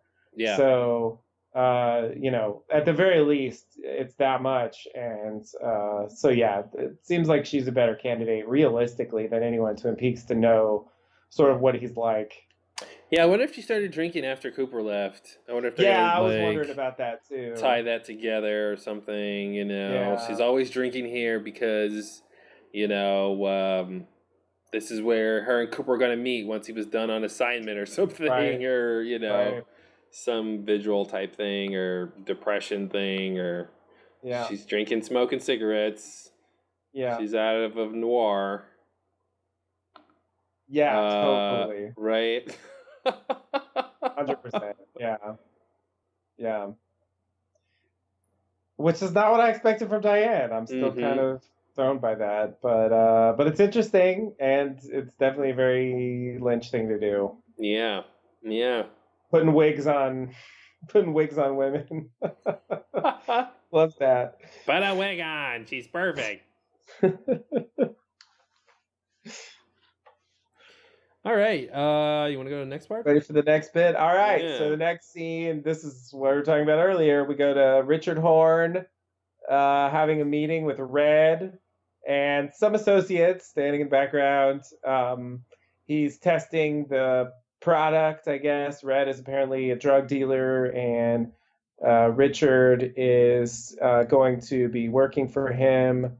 Um, Reading between the lines here, because that there's what they say and what I think the main points are here. It seems to me Red is new to Twin Peaks. Mm-hmm. Richard's going to work for him there, and Red's making sure that Richard knows who's in charge. Um, uh, and then he flips a coin, and I guess it hovers in the air and then ends up in Richard's mouth, and then somehow it's back in the air again, and then Red catches it. That's what happened. That's what happened. Yeah. So that's I mean that's pretty much the end of the scene. I mean, there's a little more after that, but uh, this is a crazy ass scene. It's the Um, best. I know we talked about it earlier, but like, okay, so I mean, what do you think this means about Red? Like, is he from the Black Lodge? Like, how crazy is this? Like, like Very. very right. So like, what? Who I'm is this sorry. guy? You ever. Euro, Euro. When you guys at home listening play that backwards, you'll hear the word very. Yeah, I mean, this is super crazy. Like I said before, like he was already eccentric and interesting, and he's already, he starts out being weird and having an affected sort of gesturing style and The personality. hand. We get Yeah. it, and he's doing the karate and martial arts, and okay, it kind of heightens and it's crazier. Yeah. And I think he's threatening enough. Like that's all you really need. And then like Yeah. Richard Horns is like, "Don't call me kid" or whatever. Yeah. and then like that was too much for him. He's like, I got to put this kid in his place, Yeah. and proceeds to show him, I guess, that you know you don't know who you're fucking with, Yeah. but like I don't. I mean, I'm magic. I don't know what. I don't know what that. Yeah. Besides, like you don't know who you're dealing with is the kind of only thing. But you know, in terms of how it was possible, I don't know. And you know, one of the things I thought was interesting, I kept watching the bodyguard's reaction to what was happening. Mm-hmm. To get a sense of, okay, is this the first time this has ever happened? Does Red do this all the time? Is it, you know, and Yeah. like at the height of all of this, like the bodyguard's not reacting, Right. you know, so it's not like, so at the very least, it's not unexpected, you know. Yeah. So that means he's like muscle for this weird guy who can do this weird thing. Like that's strange for you, dude. Very You strange. know. Very strange. So yeah, there's so many questions. I mean, like this scene alone would be enough, I think, to launch a whole like TV show. You know what I mean? Like Yeah. like you could have a whole other hour-long drama, and if this was in the pilot, I'd watch the whole season. You know, Yeah. because I'm like this. It's like, you know, John from Cincinnati or something. You know, where like, Yeah. okay, we're in some weird heightened reality where unexpected things can happen. You know, I'm down for that. So you know, the fact that it even stands out amongst all the other crazy stuff that's been in The Returned is remarkable. Yeah. You know, but yeah, it's just it's insane, and of course it calls, you know, begs the question, what else can he do? Yeah, definitely. Is that just a parlor trick? To, you know, or is there actually something, you know, more under there? I mean, he can't be like, it can't be like, oh, he's inhabited by a spirit from the Black Lodge. Like, I don't think that's it. I mean, I don't know why I think that. I was gonna say, can't it be? I was like, I could be convinced otherwise. I just don't think. I just don't think that's what it is. But maybe I should think about it more because it's. It could make sense. I feel like there's got to be. I don't know. It's just it was too crazy for me to believe that it was like a normal magic trick. I definitely don't think it's a normal magic trick. I'm just wondering, you know, is all of the magic in this world from the Black Lodge, or is this like True Blood, where there's It's a like good question. other magical things in the world, and we're just sort of opening up to, you know, magical things outside of Twin Peaks. I mean, that seemed to be a theme of this part of the show, right? Like, you know, all the stuff Cooper did before he came back into Las Vegas, right? Like that seemed to be the show saying like, hey, the world and the mysteries are deeper and wider than just the Black Lodge. Like there's other places and other things out there. So that's kind of how I took this Red scene, but you know, I definitely could be convinced. Like the two things that, you know, besides this magic thing, the number one thing that could make me be convinced is he is being inhabited is his weird personality, right? He's got that bob, that like tweaked, like weird high energy level where he's just kind of spastic. Right. So that's something, and then it's a little bit of a difference between. Well, a lot of bit of difference between how we saw Red the first time with where he was like a mellow guy, and he does the finger gun thing, and that's it. And that could be like that's normal Red, and this guy here could be inhabited Red, you know, and maybe that's why the personality shift is so stark. Right. So that could convince me. Yeah, I mean that would be reasons that could convince me. Otherwise, I would tend to think like. There's just some other reason that he can do this thing, but he's not inhabited by a Black Lodge spirit. Yeah. No, it's a good point. It doesn't have to go back to that. It's just that I feel like this kind of breaks new ground for Twin Peaks because, I mean, if you go back to the original series or Fire Walk with Me for that matter, all the stuff that was about the drug trade, which like there's a significant amount of stuff about the drug trade. is just totally played realistically, Mm-hmm. and sure there's bad guys in it, but I don't remember anyone in any of those plots as weird as this guy, let alone the magic. So it's taking that kind of plot to this different level, and throwing in the magic just means there's an extra element to that You side of the know, story that wasn't there before. you know who he is. I just realized who about. I mean, not who he's doing, but in terms of like Lynch archetypes or characters, he's Frank from Blue Velvet. That's who he Oh is. yeah, That's the energy he's got, and that's like the level yeah, of menacing he's got. But yeah, Frank didn't have magic powers. no, Um, but yeah, I just realized like, oh, that's the kind of thing he's doing, or the kind of character he's coming across as.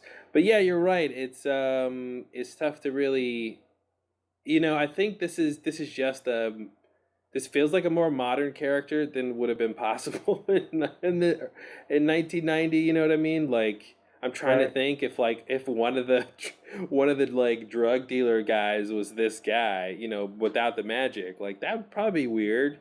really weird. Because the worst we had, we had the people we had. We had Yeah, Leo and Hank and the Shock, Renaults, and and yeah, yeah, they were all kind of Bobby, sort down of. to earth more Yeah, people than Red seems to be here. totally. You know, so yeah, you're right. It's definitely different. But I hope there's more to come. I hope he can do all kinds of things because I want to see it.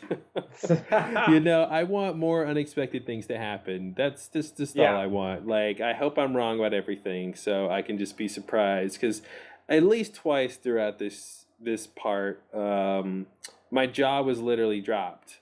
Like, literally, my jaw is dropped, and I'm like, "Oh, this is so surprising. Your jaw literally dropped." And I'm like, yeah, it is. And then I'm like, you should close your mouth. And I'm like, but I can't because the scene is still continuing. Like, I'm still being mystified here, yeah, or horrified, or, depending on the scene. yeah, And yeah, I don't really do that for most shows. I don't usually physically turn into a cartoon character, right. who just, I'm so overwhelmed with like emotion that I just like, revert to like Dougie or something. I'm just like, what am I watching? How can this Yeah, be real? yeah, yeah, yeah, yeah. And I then agree. he spits up the quarter. Right, Like, right. it's great enough of a scene. If the coin just stays in the air a little too long, Yeah, that's that is totally already crazy scary. enough. You're already freaking me out. And Yeah, then it's good enough if what the coin's in his mouth. Okay, we've seen magic tricks like yeah, that where it's like the thing is actually on the person and you don't know how they got it there. right. Wow, it's in his mouth. That's extra crazy version Yeah, of that too. But that's in the realm of magic tricks. sure. But then it disappears from his hand Yeah, and is back in the air. And you yeah, wonder, did that previous thing just happen? Did we go right. back in time Yeah, yeah, or yeah. forwards in time? Is this future? Is it past? Oh God. And then, he catches it. Yeah, So it was like so many levels beyond what I thought it could do. yeah, yeah. I agree. I agree. I was not ready for that scene Mm-hmm. at all. I mean, I assumed we'd see that character again because it's Balthazar Getty. But I mean, from the one thing he did, I had no sense. But yeah, the possession idea is interesting because, like, I was thinking he just is from the Black Lodge, but being possessed sort of makes more sense in a way because that would allow him to be, different in different contexts if Mm-hmm. he's going to be more like a Leland type character. And the Black Lodge, I mean, I wouldn't put it past certain Black Lodge characters from getting involved in the drug trade. I don't think that's out of the question. Yeah, and a lot of times these characters want more than just what it seems like they want, so it could Yeah, be part of some bigger scheme that Plan. is sort of more worthy of an inhabitation scheme or whatever. I think, again, like we saw, we'll get to it in the next scene. I think the Fat Trout trailer park, but I hope we see some more of like Black Lodge people. Any of those people from the convenience store scene are certainly welcome to come back. And like the Jumping Man, like what's he up to? The Woodsman, all those characters. So it would be interesting if Red is being inhabited, if they even connected it to any of those people. Yeah. Or he's Mrs. Traymon's grandson, all grown up. Right, which would be totally crazy. Or possessed by the grandson, like somehow connected. Because that is the closest thing in the series to this scene, I think. Yeah. Even though it doesn't, I mean, this is actually crazier than what happened with the corn. But it actually is it's a sort of escalation of the corn thing, right? It's the same kind of thing, but like better. And I think that goes along with the idea that he was, learning magic. That's true. That he's older now, and he's like, oh God, now I'm starting to think it's true. Like the trick is a lot better now. It started with him just moving object, from A to B, but now he can like do this other stuff. Right. Yeah, that's my favorite new theory. yeah, that's a good theory. I like that one. I would love for that character to come back in some way, and that would be very interesting. Yeah, definitely. If he mentions magic or learning magic as a kid or having a grandmother, that'll be it. That'll be it. All right. So you ready to go on to the next? Yeah, let's do it. So the next bit here, it's sort of a sequence. So we cut to Richard driving away.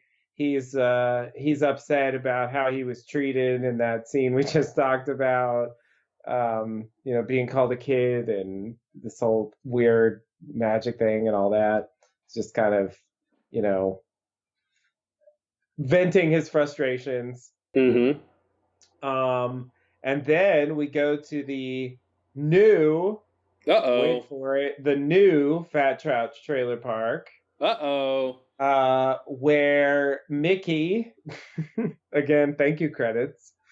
Mickey gets a ride with Carl Rod. What? From Fire Walk with Me, played by Harry Dean Stanton. TV's Carl Rod. TV's Carl Rod. And now he's TV's Carl Rod. He used to be the silver screen's Carl Rod. Wow. Let's just take a moment and realize how lucky we are. You know what I mean? It just again, we just don't deserve this. There's nobody. There's no way. We deserve to be able to have this guy still alive, willing to do this part. Yeah. That he's still part of the story. That is the Fat Trout trailer park is still there. That same telephone pole is is still there. Well, we gotta talk about that. Yeah, it's a little bit problematic. There's some problems. Yeah. Do you want to talk about the problems, or you want to talk about the scene? Where do you want to go from there? Let's talk about the scene. Yeah, let's talk about the scene, and we'll get to the problems. Okay, yeah, because really, the telephone pole and the problems are intertwined, I guess. But we'll just get through, because this is a whole sequence, really. It's not, I mean, there are individual scenes here, but this kind of all adds up to a sequence, I would say. So anyway, Mickey gets a ride with Carl Rod into town to get Linda's mail. I noticed that when I watched it. Watch out for that. I heard Linda. Watch out for that. There's a Linda. There's a Linda. We have a Richard and we have a Linda. Mm-hmm. What was it? Wait, what was the point of Richard and Linda? I don't remember, but the Giant said something about Richard and Linda. I'm glad we both can't remember. Yeah, it was Yeah, sorry, it's been too long since part Two one. birds, two birds with one stone. I remember Two that. birds with one stone, right? Yeah, yeah. And 430. Um, and then yeah, Richard and Linda, and maybe there was another thing. I don't remember. We'll have to do some rewatching to get all these facts straight. Mm-hmm. Uh, but ever since then, it's like I'm waiting for Richard and Linda to show up. So Ever since, yep. now we have both candidates. So we haven't seen Linda yet, but when they're in the car, they also discuss getting Linda a wheelchair. So so yeah, we'll see where that goes. Yep. It's an interesting element here. Um, so we're gonna get more with Carl, but we go to the Double R, where a character named Miriam Sullivan explains essentially how good the pie is at the Double R to Shelley, and Heidi, who is for real there this time, doing her signature giggle. She's there, but no one will say her name. What is going on? Did you notice that? No, I didn't. No, I was like, somebody just, I know it's Heidi. It's clearly her. She's in the credits. It's the same actress. Yeah. Somebody please just say her name is Heidi. And no one said her name the entire scene. And they mentioned the other lady who's in there who's not a character from before, Right. like who doesn't even matter. And I'm like, somebody please just say that that's Heidi. Just say the name. And they wouldn't say it. I didn't even notice because it was so obviously Heidi to me. I guess I But I wasn't guess waiting. but like if you're just like a casual viewer, you're not Oh, necessarily they're gonna not gonna reckon. get that. Yeah, I mean, but even if you remember that character, you're not Oh, you're necessarily not gonna. gonna notice that that's the same actress. Right, So right. I'm just like, why not say her Even the name? giggle. I feel like the giggle is the signature thing. The giggle is the signature thing for sure, but I'm just like, why not say her name? It was just really weird. They had so many It is weird. opportunities. It is weird. I agree. I just didn't. I guess I didn't notice because I wasn't thinking in terms of you know, the casual fan or whatever. Sort of needing to be reminded or something.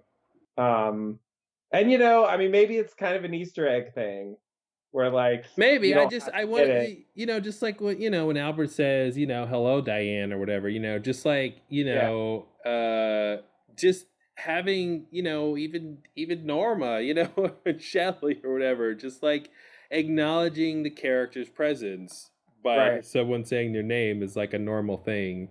Yeah, So the fact that they didn't do it specifically when talking to this other lady who could have easily said bye Heidi or whatever, right. they had Heidi laugh like 20 times. Oh yeah, oh yeah.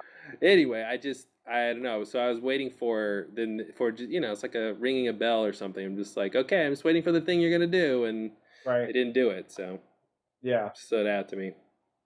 yeah, yeah, yeah. I get it. I get it. I just noticed Shelly's wearing a wedding ring around her neck on a Oh, I heard. necklace. Yeah, I saw something about that. Yeah, yeah. So Interesting. maybe that'll come up, whatever that means. Um. So Miriam leaves an excessive tip, and Shelley suggests treating her to pie next time she comes in. Then we switch back to Richard driving erratically and ranting still about Red. Um, then we go over to Carl smoking on a park bench, and he sees a woman and her son playing in the park, and they run by. Then we go back to Richard, still driving, but then he sees that there's a line of stopped cars ahead, so he decides to pass in the other lane, um, Mm-hmm. which is the opposite direction. And as he moves to pass in the other lane, the boy runs into the street, that part of the street right in front of him. So Richard hits the boy and kills him instantly, I assume, by the way they play the scene. No one seems to be getting help. So I guess Yeah. he's dead. I mean, he hit him pretty Well, hard. when his spirit leaves his body, I think Oh, that was means he's that the dead. clue? See, I didn't take the hint. You didn't Yeah, catch that? good Yeah, point. yeah, yeah. Yeah, you're right. I guess that would be the confirmation. Yeah. But I was thinking the whole time, like, does someone call an ambulance or something instead of just staring? Yeah, no, Um, when it's over, it's over. yeah, but I guess that's the idea. It was such an extreme, like the way they shot it, it really looked like a pretty harsh Yeah, hit. I think medically speaking it was pretty harsh. Yeah, yeah, yeah. There you go. Exactly. I like to use that precise medical terminology, for those at home who understand it. Yeah. So, can we talk about the this scene, this Oh, let me just moment? Oh, you wanna? Yeah, yeah. let me just kind of finish up this little bit here. So Miriam witnesses Richard driving away, so that's a thing to note. Then people look on as the mother cries with her dead boy in her arms. Carl looks on, sees a floating flamey thing extend into the sky from where the boy was, as we just talked about. He goes up to the mother, and meanwhile, I guess, a number six telephone pole makes some sounds. That's the end of the scene. All right. Yeah, what a strange sequence here. Yeah, Again, we have that thing of Lynch loving this like juxtaposition um, of um, of like horror and comedy. The scene at the diner is like so light, right. and then like even kind of the thing with Carl, but then we get this like horrific like murder, Yeah, and yeah, that's when my jaw had dropped, and it continued to drop, and then his spirit left his body, and I was like, what? And yeah. Carl saw it. Carl saw it. Yeah, So definitely. it was like 20 levels of like, I can't believe this how is this happening? What's going on here?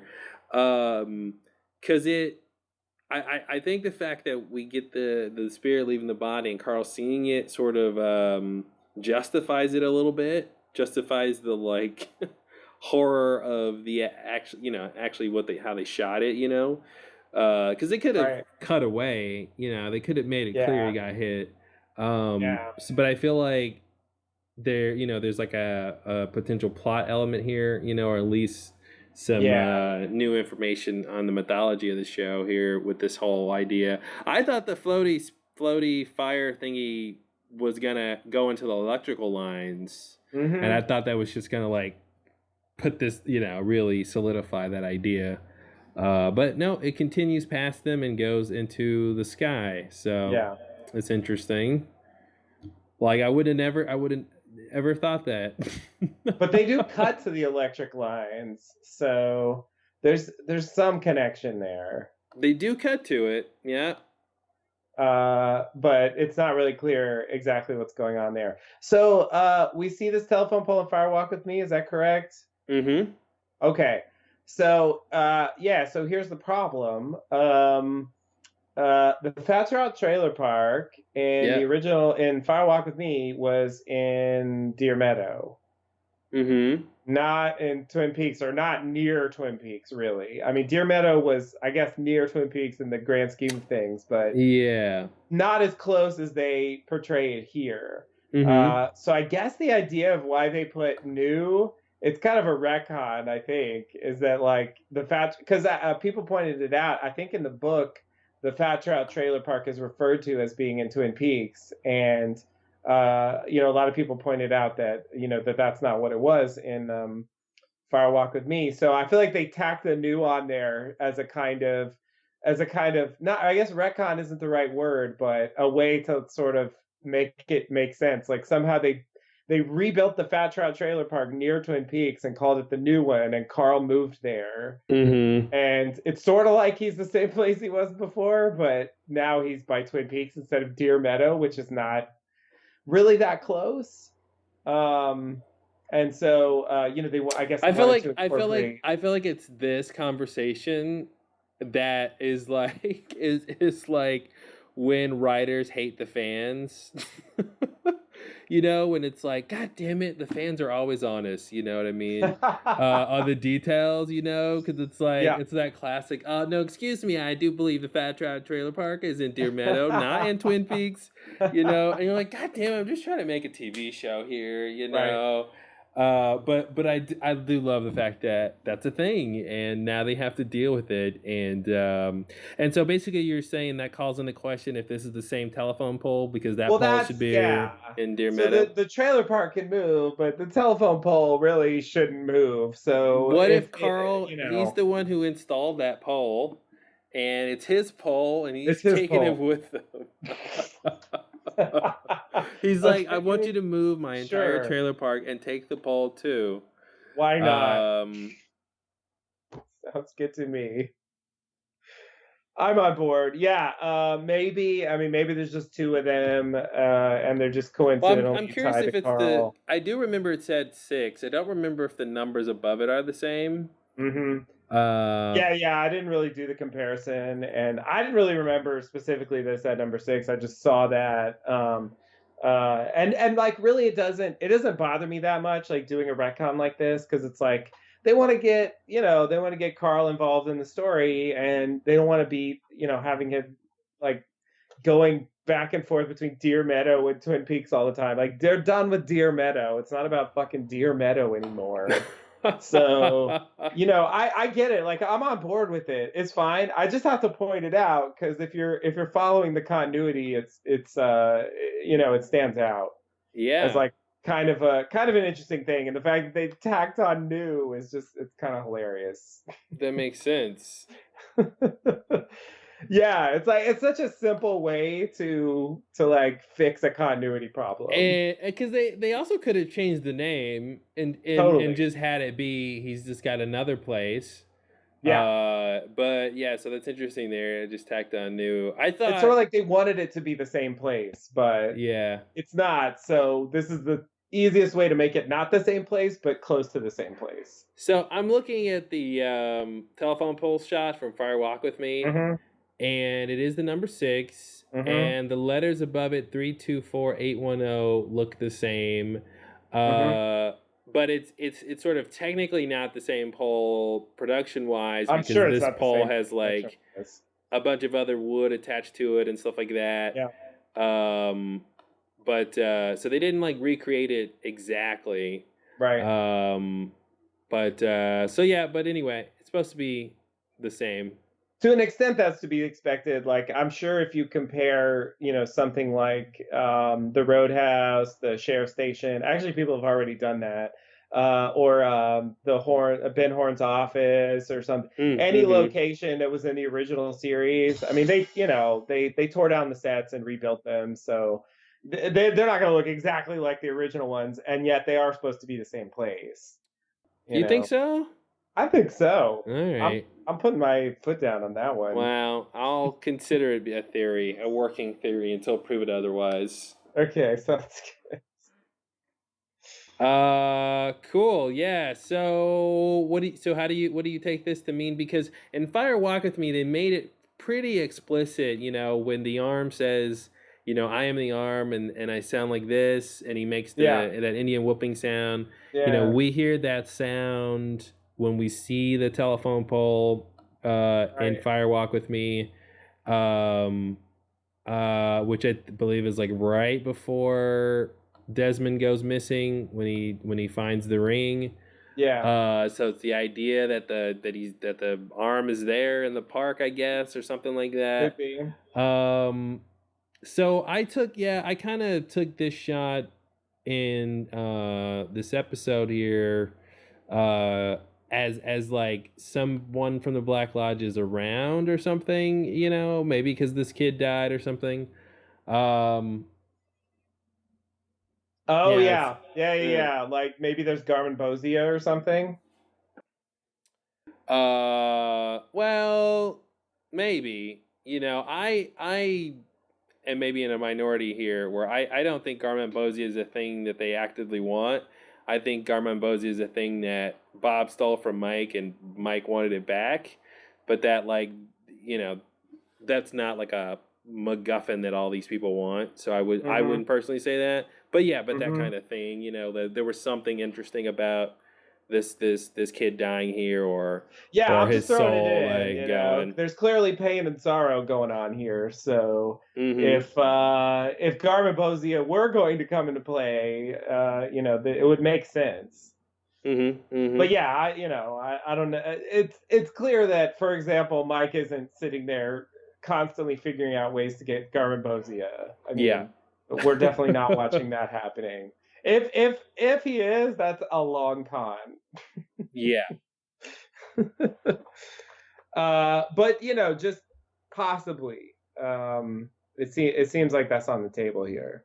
I assume that this character Miriam witnessing Richard driving away will come into play later. Mm-hmm. Um, I don't know exactly how, but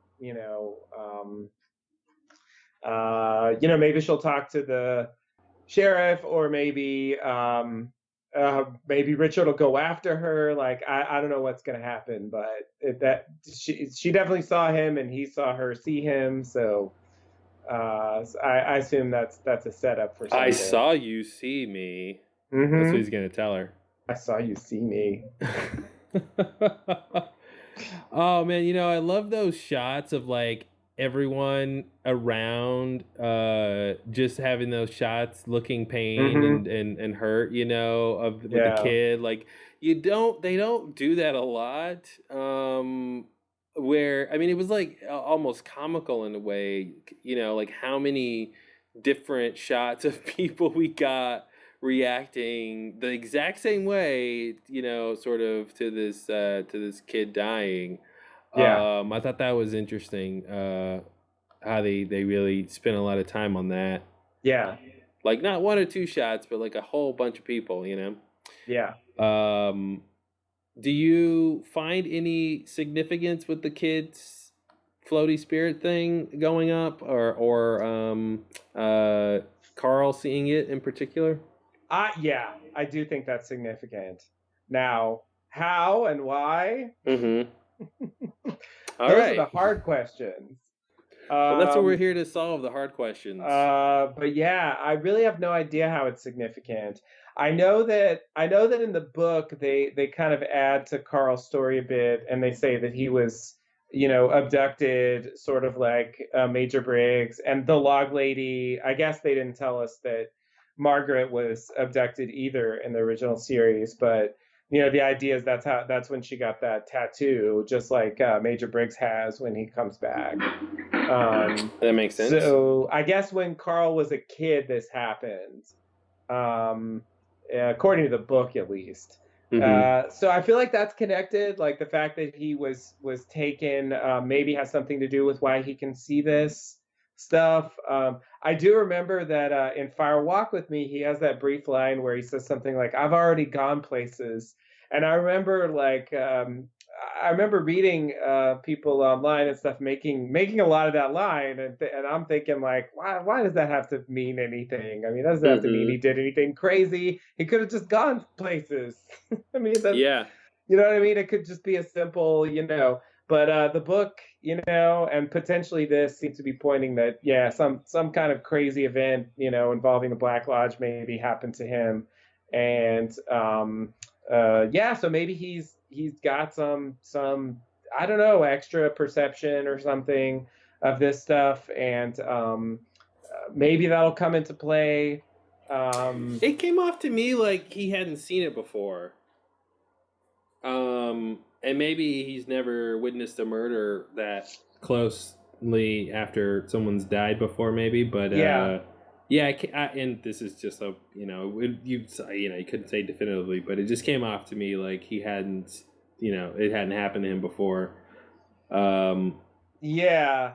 I guess I didn't really read that either way. Like I definitely didn't read it that, oh, I've definitely seen this before, but I mm-hmm. wasn't really thinking I've never it clearly was, astonishing or surprising or whatever. So yeah, I guess I don't think he's seeing that all the time. I totally agree. But I'm just thinking it's connected somehow with what Mm-hmm. happened to him before. And yeah, maybe it doesn't manifest itself very often. or maybe it manifests itself in other ways usually. But I don't know what the story is there, but those are the ingredients I have to offer. All right.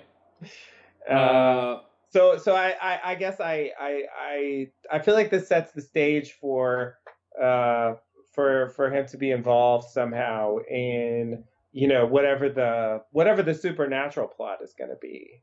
Mm-hmm. He certainly was involved, tangentially in that in Fire Walk with Me. Yeah, I wonder if he'll say like he moved because of something that happened. Maybe Mm-hmm. after Agent Desmond went missing or something. Or Right. I wonder if they'll just connect it back to that. Yeah, yeah, yeah. That would make sense. That would make sense. I wouldn't be surprised if they did that. But Um, yeah, I guess we'll hopefully see more of Carl in these in this whatever's happening with the spirit. Yeah, I also wonder if it was something special about the boy, or is this right, just that thing that happens to everybody? right, You right. know. Yeah, I guess. Yeah, that's something we won't know until we get like some more cases to compare. Mm-hmm. If he sees any more people die, I guess that'll be the thing. Um, 'Cause yeah, I I assumed it was just everyone. Like the way the scene played, it seemed like this was just some random boy. To Mm-hmm. me, who just happened to be at the wrong place at the wrong time. But it's interesting. They've never shown anything like this before, to my knowledge. So if it really happens to everyone, they haven't made that clear. Mm-hmm. Yeah, because we've seen people die, and we Yes, have not to never say the seen least. this before. Right. Though it does seem like only Carl saw that. So, Yeah, yeah. it might just be that most people can't see that that's happening. Mm-hmm. All right, you want to go to the next part? Sure. Next up, we go to Las Vegas. We go back to see our old friend Duncan Todd for the second time. And he's working on his laptop when he sees a red square appear on the screen. And then that prompts him to open a safe and get out an envelope with a black dot on it. So we, the audience, can keep track of it, among other reasons, I'm sure. And then he's a little wary of the envelope, but then he goes back to typing. It's a little scene there. Oh, that's a scene. So, I mean, this is the thing I was talking about earlier. The thing on his laptop, like, possibly that is or is part of the message that Evil Cooper sent when he made his phone call um, at the in South Dakota. So, do you no longer think that Evil Cooper called the box in Argentina? Oh, I still think he called the box, but I'm thinking maybe the box sent this, or maybe he did both at the same time. I mean, I think it's possible that I 100% it's possible he didn't call the box and he just did this. I still think he called the box, but I'm just throwing out that this is included in there somehow Okay. as part of what he was doing there. Like, you mean like the cow jumping over the moon part, or Potentially, yeah, okay? yeah. Um, yeah, or just the numbers that he typed in, or yeah. I mean, I don't really know what he was doing. Uh, Well, no one knows what he was doing, but the and writers of the show. I guess, I mean, I'm just connecting the dots that it seems clear to me that this this red square is the thing that makes him get the envelope out, and because of what the envelope means, um, it makes sense to me that it would come from Evil Cooper, and that's the moment when that's the moment from recent times. Again, there's, the question of Las Vegas taking place in 2003 or whatever. If that's true, then that would change things. But in present, recent times, like that, that was a moment when he could have sent a message. Um, so yeah, it's possible that it was this, and the Argentina thing is related, but not what he was calling misdirection, or maybe just slightly misleading or something. I think that's possible, but I'm really not sure though, like at all. Just for the record. All right. Yeah, well, this is all pretty crazy situation happening here. So the envelope basically is instructions for the guy to go kill what's his name? Ike the Spike? Ike the Spike Statler. And so basically Duncan Todd has this in a safe, and at some time he knows, okay, when I get the red square, that means it's time. Send the envelope. Send the envelope. And the envelope, was there just one envelope in the safe? Oh, I didn't see what was in the safe.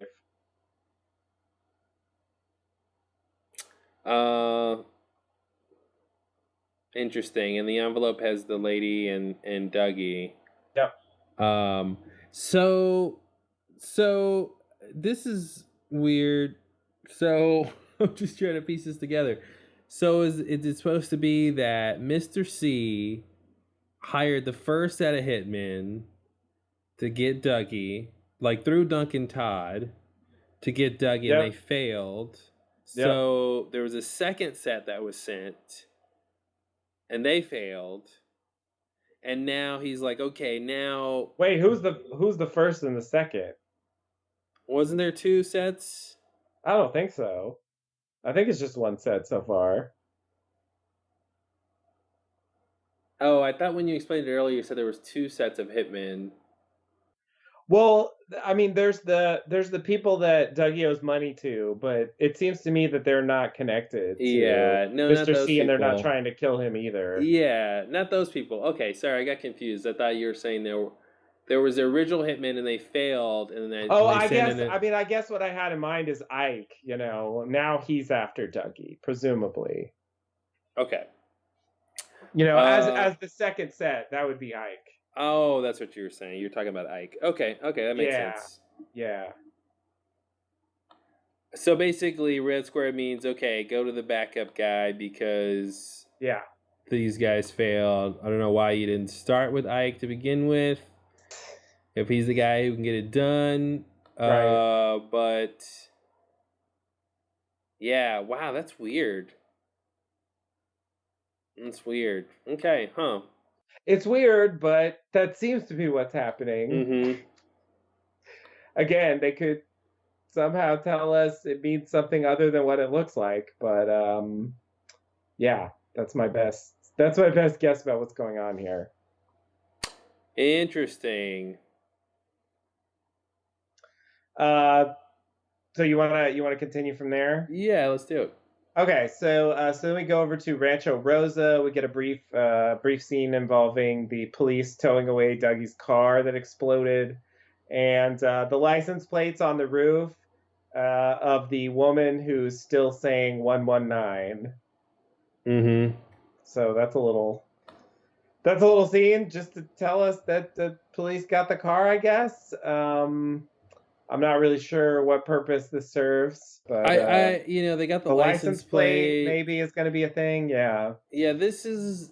It just dawned on me this was the kind of scene that most shows would not have given us because we would assume all this happened. Right. Even if it is about the license plate, we would have cut to the police station where they were, where they're like, right. Okay, well, the license plate of the car that blew up is this, and just the kind of mundanity of dealing with the aftermath of the wreckage of the Yeah, explosion just seemed unusual.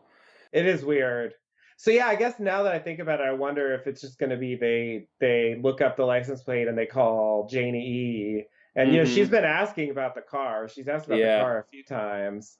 So then then she'll find out what happened to the car and have some kind of reaction, I guess, to the fact that it blew up.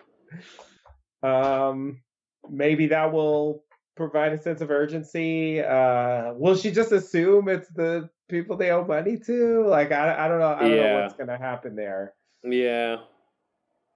Well, Dougie won't be any help, whatever it But is. obviously not. That's why I said JDE. She's gonna have to be in charge of that whole thing. It's all up to Janie E. All right. So you ready to Yeah. continue from there? Okay, so then we go to a motel. I'm assuming in Las Vegas, where Mm-hmm. Ike, the Spike Statler, is playing dice and writing. I guess. Um, he gets the envelope with the black dot that came from Duncan Todd. It has a picture of Lorraine. That's her name. Yeah, she's the one. She's the one who we saw the two hitmen who were waiting for Dougie at Rancho Rosa, and I guess planted the bomb. Mm-hmm. It has a picture of her, and she also called the box with her little BlackBerry. Um, um, and I'm guessing now that in that first scene with Duncan Todd, when he says, "Tell her she got the job," that's who they're referring to. I'm gonna say that now, and we'll see. Mm-hmm. See if that works out later. It seems to make sense. It seems to fit with what we know so far. And the other picture is Dougie and Ike, the Spike Statler, stabs the pictures with his ice pick. Is this an ice pick? Mm-hmm. Okay, good. So yeah, that's the Spike, I guess. But yeah, he stabs it. I guess implying he's gonna kill them, which looks to be true. Spoiler alert as we get to the later scene. So yeah, this is our introduction to Ike the Spike, I guess. What an intro. Yeah, he seems to be playing dice and like recording what numbers he gets is what I am assuming he's doing. Yeah, I guess so. I thought he was like testing his luck or something. Mm-hmm. Maybe this is some weird, I don't know what, but it seems like he was recording probability, figuring out Mm-hmm. statistics, or I don't know. Or maybe that, some kind of thing.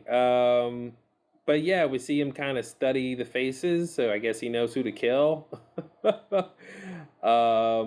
I thought was a nice detail, very important. You don't want to Yeah. stab the wrong person. But it made me think. Okay, when he gets to Dougie, is he gonna see anything different? Because Cooper Mm-hmm. does look different than Dougie. Right. Right. Right. Um, It was but definitely Dougie in that picture. yeah, it was definitely Dougie. But yeah, anyway, it's an For real interesting Dougie. new character. Yeah. Yeah. Yeah. Sort of this relentless and brutal hitman, I guess. Okay. So then we go on to Dougie back at work again. Lucky Seven Insurance. He goes into the office with difficulty, as always. Bushnell Mullins. God, these names. Bushnell Mullins calls him into his office as Anthony Sinclair looks on. In his office, Bushnell stares at Dougie's case files, and as he looks through them, he gradually understands what the markings that Dougie made mean, and he says that he'll take care of it, and the case files have given him a lot to think about. Mm-hmm. But he won't tell us what that is. Yeah, this scene started to feel very meta to me. I don't know if they intended that, and they probably didn't. but Meta in what way? I got this weird vibe with this scene where like he's staring at Dougie's like, kind of childish scribblings for a really long time. And, at first it just seems like nonsense.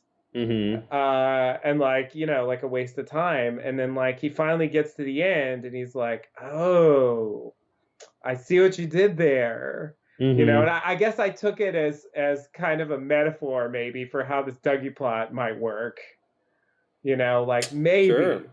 maybe we're staring at this like, what's the point? I don't get it. And maybe once we get to the end of this, it'll come together and we'll say, aha, now I Mm-hmm. understand why they did that. Maybe Mm-hmm. not, but it at least seems Well, like, what's something interesting that makes sense. about what's interesting about that is we know why Dougie made those scribblings, though. It doesn't actually help us.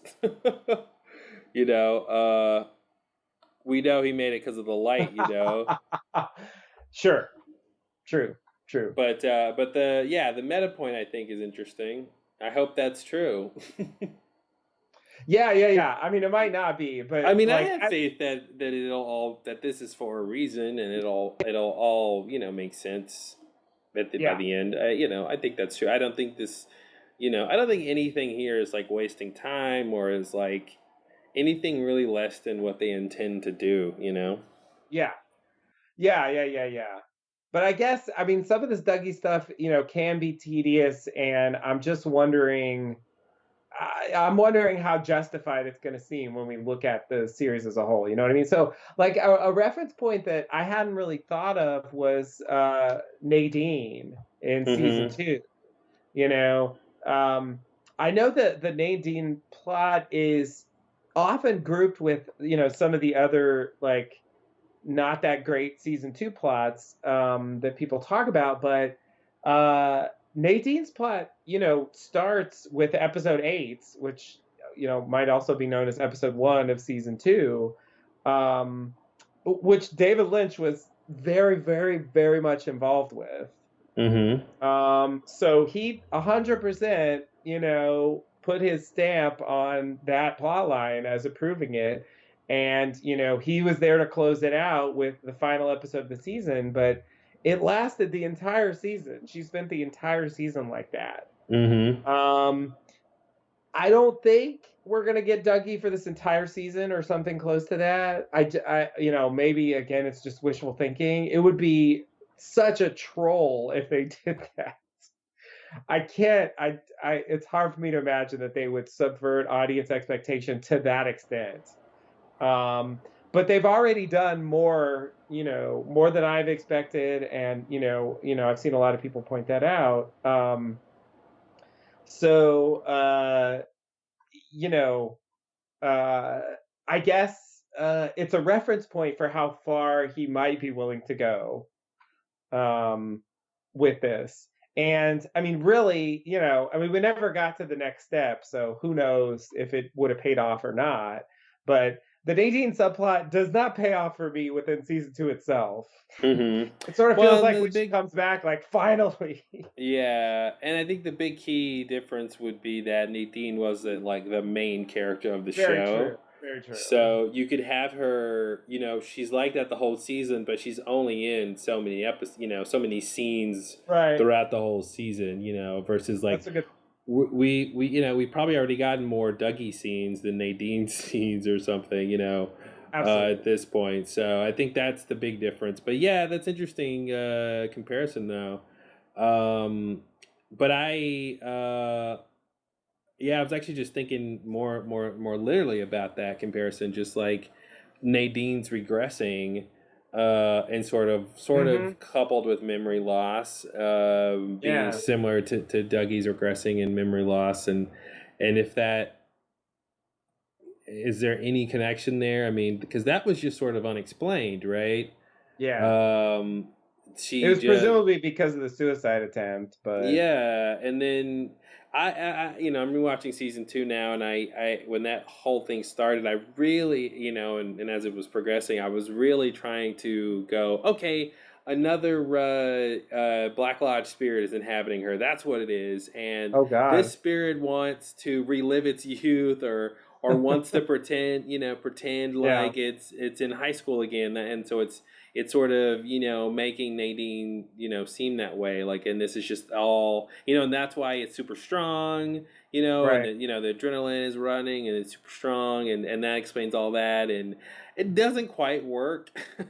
Well, they seem to say that Nadine was super strong even before the regression happened. There's a scene in season 1 where she's on this exercise equipment and she like bends it backwards in frustration. And that's when she was Oh, just that's normal right. Nadine. So it's sort of like she had that already, or at least like to some extent.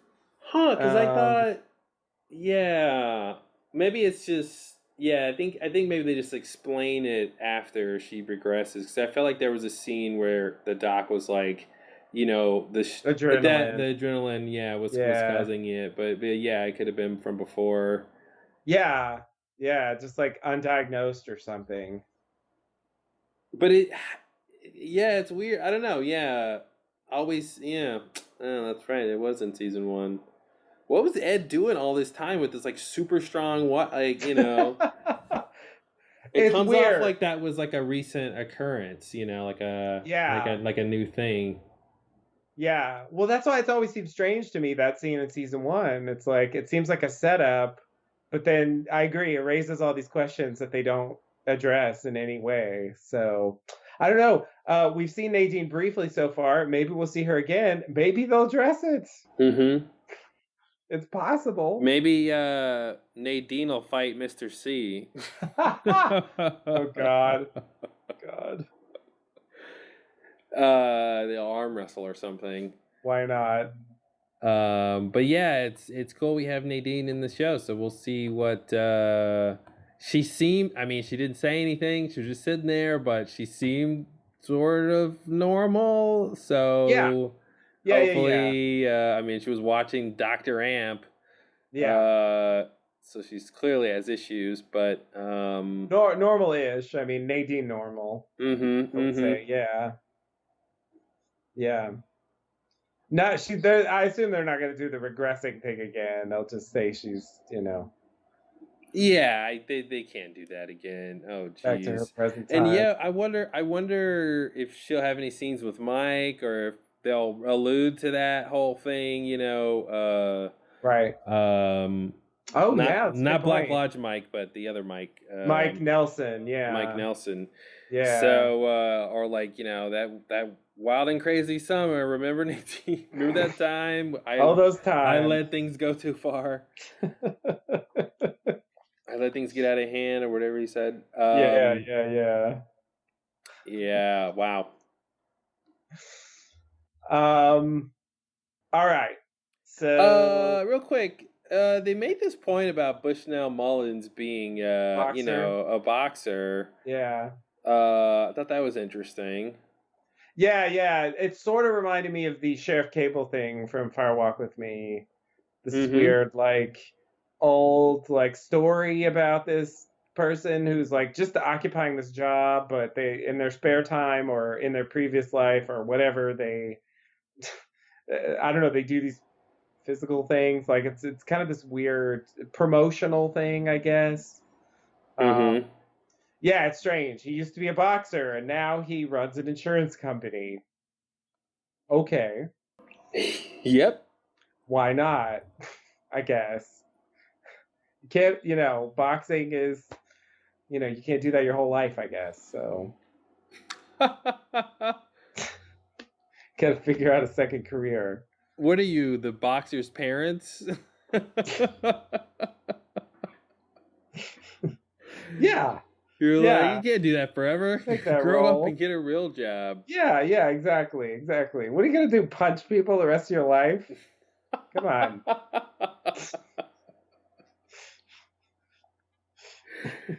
Wow, you're like naturally a boxer's parent. I mean, right? No? Am I wrong? Hey, that's between you and your boxer child, I don't want to get in the middle of that family drama. Listen, Bushnell. You need to work Yikes. on your resume. Right, yeah. Dougie's whole thing, I was surprised Dougie couldn't shake hands. That seems like a Oh, no-brainer. yeah. The fact that he was like, I'm just gonna, like, Imitate mirror you. your whole Yeah. body. It's like, all right, Dougie. Yeah. Yeah, Dougie, he's, oh, God. Soon, come back soon, Coop. You need to wake up. Don't die. I think the next I Wave think your he's hand got to more, wake up. Mike. I think he's got to wake up within the next episode or two. I really do. I don't think it can go much longer, cuz how many more times can Mike show up and go, "You're doing it wrong." Right, right. I we've seen him twice. So I'm going to Yeah. say after this third time we see Mike, what Mike's going to do something. It seems like maybe there's one more time Dougie might need help with this job.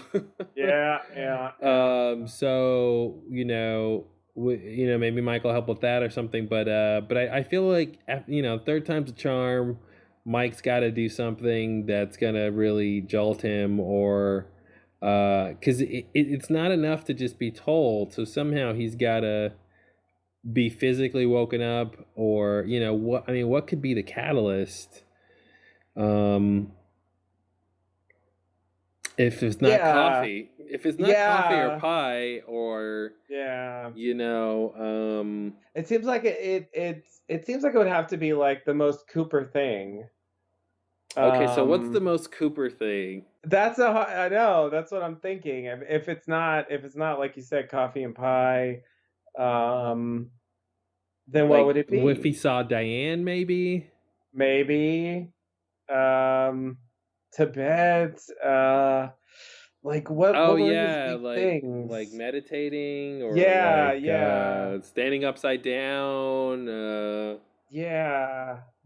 Maybe he needs to stand upside down and like Maybe he reinvigorate needs his to. brain. That's actually interesting. That actually seems strangely plausible. And then I could see, and that's actually funny. We were just talking about how he mimicked this guy's whole body. So maybe he'll see some kid standing on his head, and Cooper will like go stand on his head. Oh man, I can see that. I can 100% see that. Yeah, that's a good theory. But I feel like it's got to be something. I was hoping it was the gold Trees. He likes the bead. He does trees. like trees. I was hoping it was the gold bead from Dougie that Cooper needed, but Mike doesn't seem to be trying to give that back to him or anything. No. Yeah, I mean, I guess we can assume he's got everything he needs to wake up. Yeah. So it's just a matter of something that's gonna. Yeah, I don't know, like a gun, like I said before, a gun or a badge. He was interested in the badge. FBI, maybe if he sees an FBI agent or something, or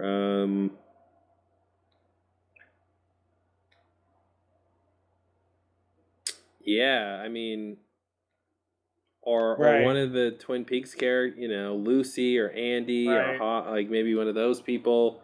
If he saw them. Yeah.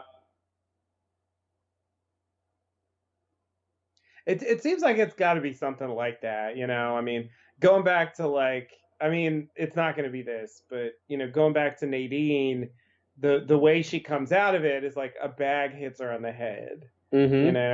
And I feel like Cooper's recovery is going to be like that. It's going to be like instantaneous. Right away it happens. Yeah. Yeah. And it might end up being at the end of a part or something where we just get, Cooper says like one thing or something, and then we have to wait, to like really spend time with the real Cooper. But yeah, I'm expecting it'll be something that happens quickly. Okay, but I really don't know what. I think those are all good options. I mean, if he has to go back to Twin Peaks, that's definitely the huge possibility there. He hasn't heard his name yet. That's true. So maybe if he heard his name. Could be. it did seem like, Agent, case files, those were ringing vague bells. So Mm-hmm. yeah, maybe Agent Cooper would really do something. Yeah. Uh, Interesting. Okay. So you ready for the next scene here? Yeah. Right. So at the park, Janie E meets with Tommy and Jimmy, uh, one of which is played by Jeremy Davies. Which was so fun. So weird. So weird to see him in. I think I knew he was going to be in Twin Peaks. I think I saw that. He's in a few shows lately. Um, but yeah, it was cool to see him again. She offers them a lower interest rate than what they were asking, and they accept, seemingly just out of shock that she kind of berates them Mm-hmm. for for expecting such a high interest rate. And shoves the money at him, and walks away, drives away. Yeah. So I was confused. One of the things I was confused about in this scene, well, probably the only thing I was confused about, the scene's pretty straightforward, was just that they have $425,000, right? Yeah, So I was surprised that she acted like they hadn't just won that money. yeah, she wants to keep as much of it as possible, I assume. Yeah. But like in this It's a gamble. situation, it is definitely a gamble, but she's she could afford, she doesn't have to gamble, right? Like she's playing in a situation like Yeah. they don't have that money, like that was just gifted to them, because it seemed like that's, oh, now I'm confused, because she said in the call she had just found out about this situation, right? But Yeah. then before, when they got the money, when Dougie comes home with the money, she's like, Yeah. "Oh, this is enough to," and she makes it Oh, seem she knew like, about it before. Yeah, she was lying yeah, she was about just that. lying. Okay. So maybe the idea is to cover up the fact that they have a whole bunch of money. She doesn't want them to think that she can just give them that money, and so maybe it's partially like to protect them. Okay, okay. That's a extra level of Gambit here, but I I'm could buy trying. it. I'm trying. I mean, Yeah, yeah, yeah, yeah. I mean, and definitely, there's the idea that if if she gave them 52, they might say, "Oh, now we want 60," so right, right, she could, has to undercut them and be firm about it. I could buy right. that. Yeah, yeah. Um, well, are we done with these guys? Is this it? I mean, did you get Jeremy Davies for one scene? Like, I think you might. I I think you guess. might. On the other hand, I don't know who they work for. Like, I feel like there's a chance. Oh wait, what did they say? What did they say it was? I forgot now. That he bet on. Uh, did they say? Oh, I think they said. I didn't catch what they said. Okay. Let's see here. Oh yeah, yeah. So I think I could pull this up here. Just take a second. Because I think they said Thought it was horses or something. Or am I yeah, making was that it up? horses? I don't know. That That sounds sounds wrong. Oh, I was gonna say that sounds right. Sounds right. Okay, let's see here. Um okay.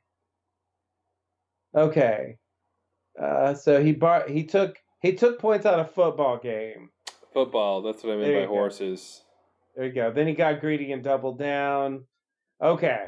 Okay, so he bet on a football game. I guess what I was wondering is if these guys were maybe affiliated in some way with the casino that he went to. Yeah, I think they think they still could be.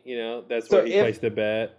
if that's the case, then I think it's likely we will see them again because I think he is going back there. They sort of set that up But it'd be in weird the last for him. episode. It'd be weird for that they would work at the casino. If it's the same casino where Dougie won the money, that would be weird. Yeah, you're right, because because they didn't seem ready at all. they didn't seem like, oh, here's a guy who owes us Yeah, that's a good $52,000. point. That's a good point. So maybe they're not connected to that casino at all, and maybe it's just a crazy cameo. Mm-hmm. Uh, There's got to be more. I mean, there's got to be more to this. I don't think this is over. It doesn't, because it just seems weird to me that I mean, what would have been the point? Like, there's enough going on with people trying to like kill. There's the hitman plot is enough, right, for like Dougie to be in trouble, but right. yet we have this gambling plot for him to like be in trouble with the wife at this point that she has to like step in and solve. But like, would they really just be done with it? Okay, she gave him the money and that's it, and like we'll never. And so, what was the point? Right. Just to show Dougie screwed up before Cooper became Dougie or something? Like, Hmm. I don't know. It just seems like this is the kind of thing where we're gonna get some more from these guys. Yeah. Because almost everything, there's really no one-off things. You know, almost everything is telling some bigger story.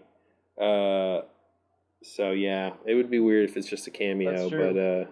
That's true. but yeah, it's just a weird because you're like, well, what could happen next? This should be done. Right. Yeah. There's no obvious next step here.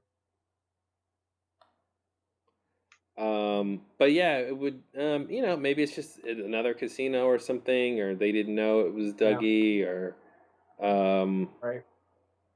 but yeah, okay, hmm. So you ready for the next scene? Yeah, All right, so we go over to Lorraine's office.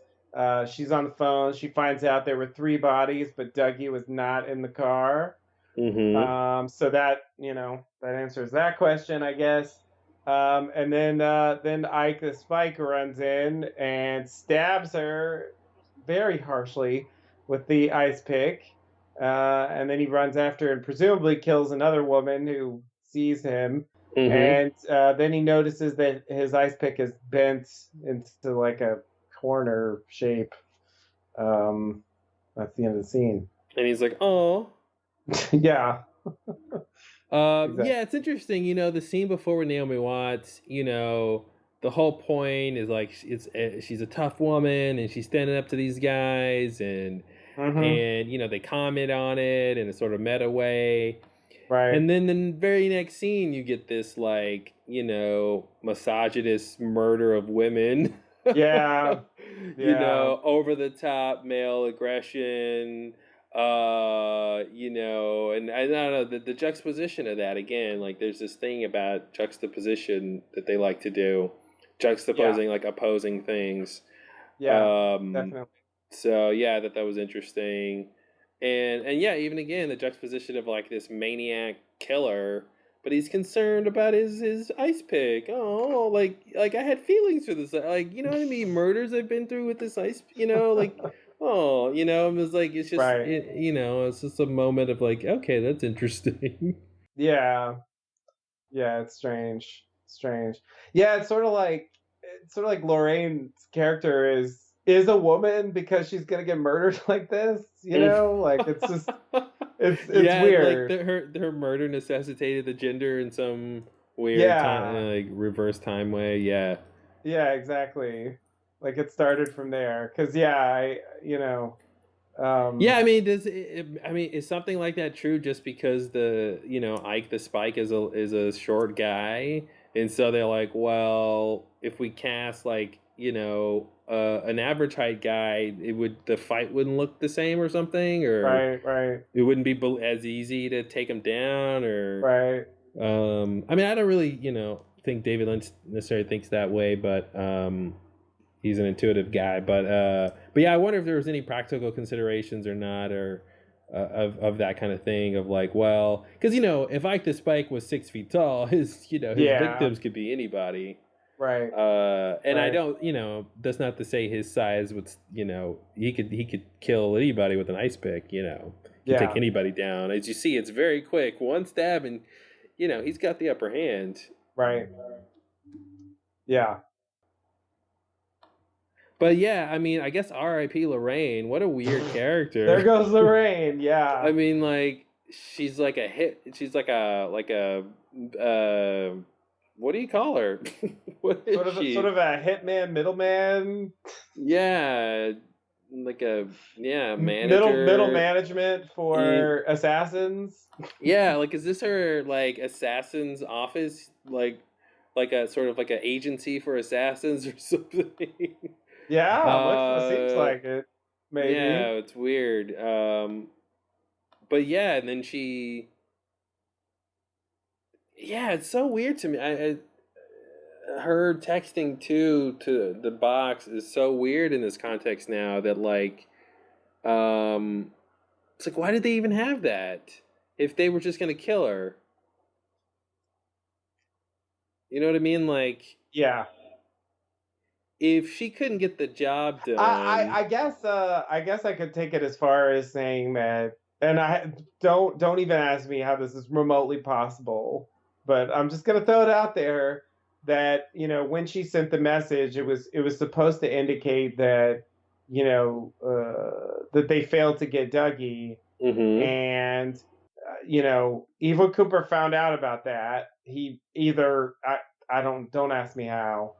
Um, but then that's what prompted him to send out the hit, on her. Like that's sort of how the communication was happening through that box, maybe. Mm-hmm. Just throwing it out there. Yeah, I mean, it's definitely, yeah, I mean, I definitely got that sense of something. Um, Like just functionally, like that's why that happened. Just so the information is it's weird. conveyed. It's weird for him to do that. I mean, I guess he needed his one phone call to make that happen. But yeah, and I guess there's maybe some sort of timeline he's got to accomplish. Because I'm just thinking, well, why would he decide to check in on the hit for Dougie at that point, and call for the hit on Lorraine and Dougie, from Ike at that point. Right. But I guess yeah, there's like a time thing, so he's got to get this done. He's got to get Yeah. Dougie killed as soon Yeah. as possible. Um, okay, that makes sense. Presumably. Yeah, that makes sense.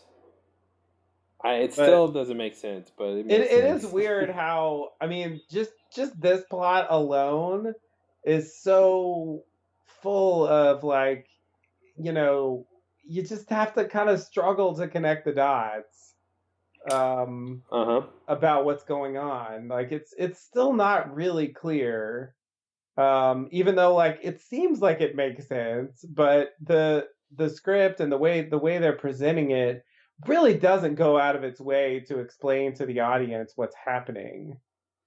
Um, and so, yeah, I still feel kind of uncertain about exactly what the box does, how the communication is working, what's the deal with the timeline, what exactly is the goal here, aside from just killing Cooper. Mm-hmm. Is that all there is to it? I mean, what's the plan? There's like more mystery than there needs to be. Yeah, Um, yeah, it's over the top I'm mystery. trying to think of what's not mysterious. There's very few things. Like most of the plot lines, there's just like heavy mystery, Yeah. and yeah, even this kind of straightforward hitman sort of tropey stuff is obscured with mystery, and because I don't understand why she would text two to the box. What does two mean? Why two? As people pointed out, the word argent, it means silver in French. Right. So the box seemed to turn into a piece of silver, but why?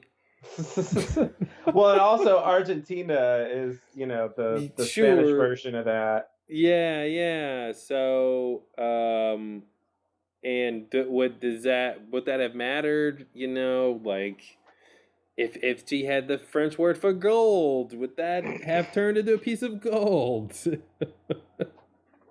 I went to Golden Tina, which is a lesser known South American country. Yeah, I still don't understand. So, how does she know that the hit failed? Like her hitman told her. Yeah. Yeah.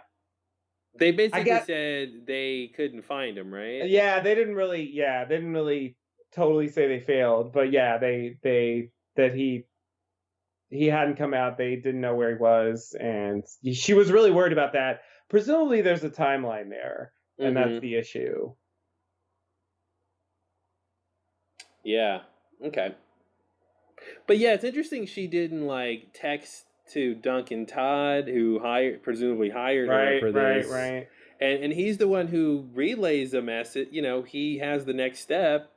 You know, Mm-hmm. in this whole thing, so it would make sense. Yeah, Like, oh, okay, tell him, give him the update, and then and then he'll go, oh, okay, I know that if you haven't reached this timeline, then I need to go into this, safe here and get the envelope and do this whole right. thing. But it's not that straightforward. Yeah, yeah, yeah. Of course not. Because we got the computer with the red square on it, and uh yeah, I still want to know what the cow jumped over the moon means. Yeah, yeah. I want that to be like a note to Agent Jeffries. Mm-hmm. Um, like meaning either that he escaped going to the Black Lodge. He's the cow who jumped over the moon, being like, and like circles are kind of like Mm-hmm. portals. So like he didn't go to the Black Lodge, so he's still out. Or it Right. could be that Dougie went to the Black Lodge. Dougie's the cow, Right. and but yeah, that's kind of what I want that to be. But I guess, I mean, could saying that phrase make a red square appear on the computer? I mean, that seems weird. It's weird, but I wouldn't say it's out of the question. Because when he was hacking, I mean, when he was using the computer before, he wasn't like using his voice to like Yeah, control it. yeah. It's true. And like True. I mean, and almost in like telepathy or something. That would be almost some kind of form of techno telepathy. You're just like thinking and saying things and making a computer do it. But I mean, obviously, Yeah. he's doing something like that. He's doing something, with Yeah. controlling technology and electricity. Yep. Um, yeah, okay. I don't know. Just wanted to think out loud there. I didn't come to any good conclusions, but Yeah, yeah, yeah. I mean, I wish I knew. Presumably we'll get more on that maybe next week. We didn't see Evil Cooper this week, so I think that makes it more likely we'll see Evil Cooper next week, and maybe they'll elaborate a bit on that issue or the plan in general. mm-hmm. All right. All right, so then we have a brief scene where Richard pulls over and sees blood from the boy he ran over on his truck, and then he cleans it off. Pretty simple little scene there. Yeah, I mean, it just continues to show he's fairly heartless. Of course. And that was they didn't even ramp up. He just started at level 10 of heartlessness. Yeah. So I found that really interesting. Is he just gonna be the kind of low tier villain? Is he gonna be involved in anything more interesting than just like this like new drug trade thing? Where are the drugs going? Are we gonna go back to the high school at all? Oh yeah. There are new high school kids doing the drugs. Right. Right. Do we know how old Shelly's daughter is? I guess she's old enough to get married, so she's presumably over 18 or something. But Yeah, yeah, yeah. I I I don't think we know. But mm-hmm. yeah, I'm not sure. Yeah, just wondering if she's in high school. Right.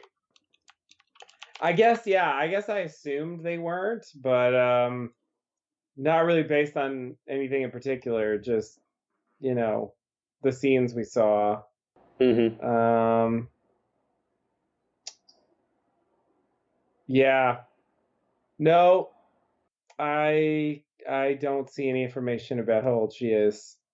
But yeah, I'm guessing because she's married, and I mean, we don't know what day that was, but um, Steven's looking for a job. Assuming they're the same age, I guess I'll assume that they're out of school. Mm-hmm. But that they would be the most likely characters that we've met so far, if they're going to go back to the high school at all. Yeah. Which I think, I mean, I don't know. I mean, I think there's a good possibility we'll see the high school, or I mean, he loves that hallway. Mm-hmm. Uh, but I think it's definitely possible that we won't get like a big like self-contained plot or anything going on in the high school. Yeah, I'll buy that. Like maybe they just visit there at some point. It comes up in the case or something. Maybe Cooper goes there, or Hogg goes there, or somebody goes there.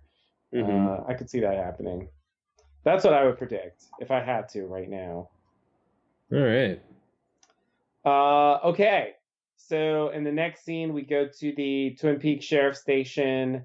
We're in the bathroom where Hawk drops a coin, and it rolls into a stall, and he sees it has a Native American head on it, and so does the bathroom stall door. And specifically, the bathroom stall door is, as we talked about in the last podcast, nez percé, or nez perce, if you want to say it the English way. Of course, it's a French name, so that's not what they call themselves. But Mm-hmm. I looked it up, and they do exist. Yeah. It's a real thing. Although the Wikipedia article did point out that the tribe that is called this didn't actually have pierced noses. It was a different nearby tribe, and so it was just kind of a confused name, slightly inaccurate. Classic colonialism. Colonialism, yeah, totally. So yeah, that's according to the story of Twin Peaks, which by that at this point I really just mean the book. That's the tribe that Hawk comes from. Mm-hmm. So, and it's a local one in the Washington area. So it's sort of realistic as realistic gets. For a tribe that would be from that area. Well, we finally got the answer to what was missing. I didn't get to that yet. Well, we know what it is. Oh, okay. But I was just gonna say. I was gonna describe it, but go ahead. Sorry. Okay? If you want to describe it, go no, ahead. It's okay. Go ahead. Sorry. I was just gonna say. It actually relating, figuring out how it relates to his heritage. This whole like tangential thing of the company that made the door stall. I just thought that's something you couldn't have guessed. Like, Never. Okay, how could it relate to his heritage? Who would come up with that? The tribe has a manufacturing plant or something. Who even knew that was a thing? I mean, if that was established in the story somewhere else, you could guess it maybe. Even still, it would be a stretch, but yeah, not even knowing that that's a thing, and then that's it. Okay. Yeah. Yeah. No, totally. There was no hope for that.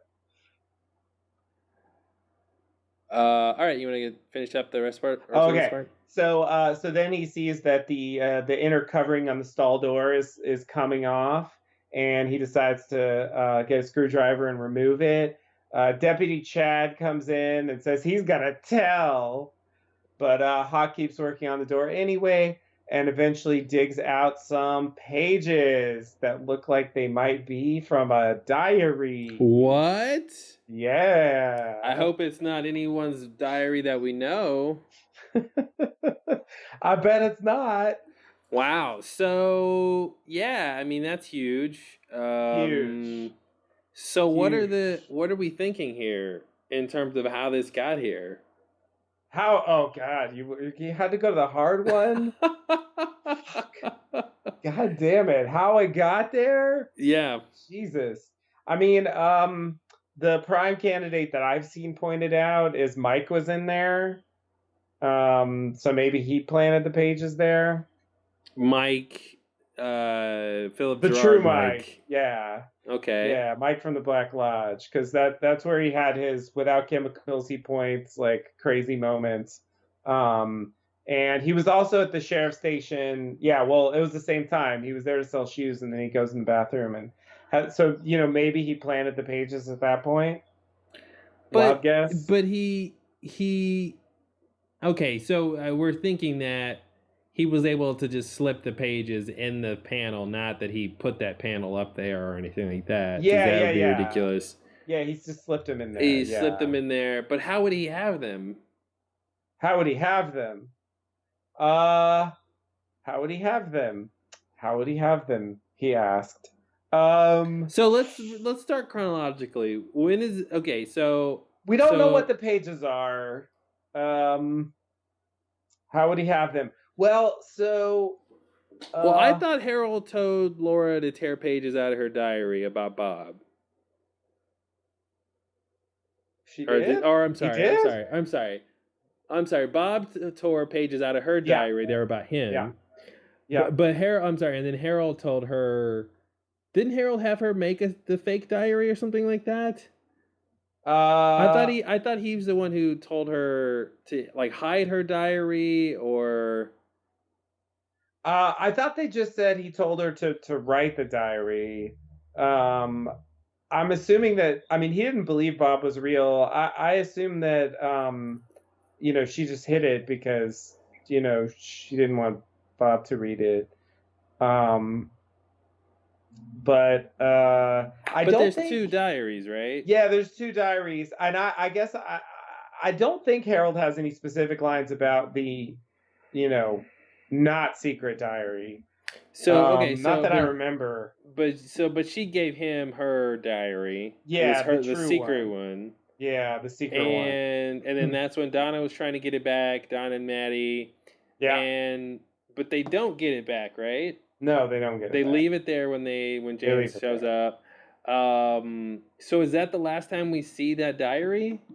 Yeah, well, not exactly. So I think the diary is basically destroyed by Harold before he kills himself.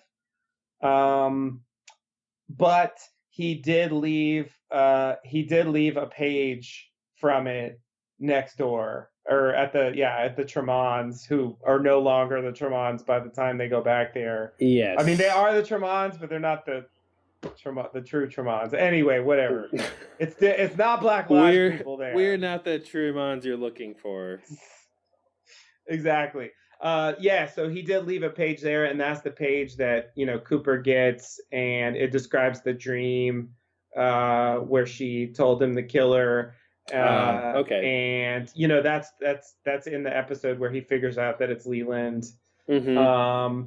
So there was that page. There's also so I think the police recovered like some of the diary from what Harold destroyed, like fragments of it. Yeah.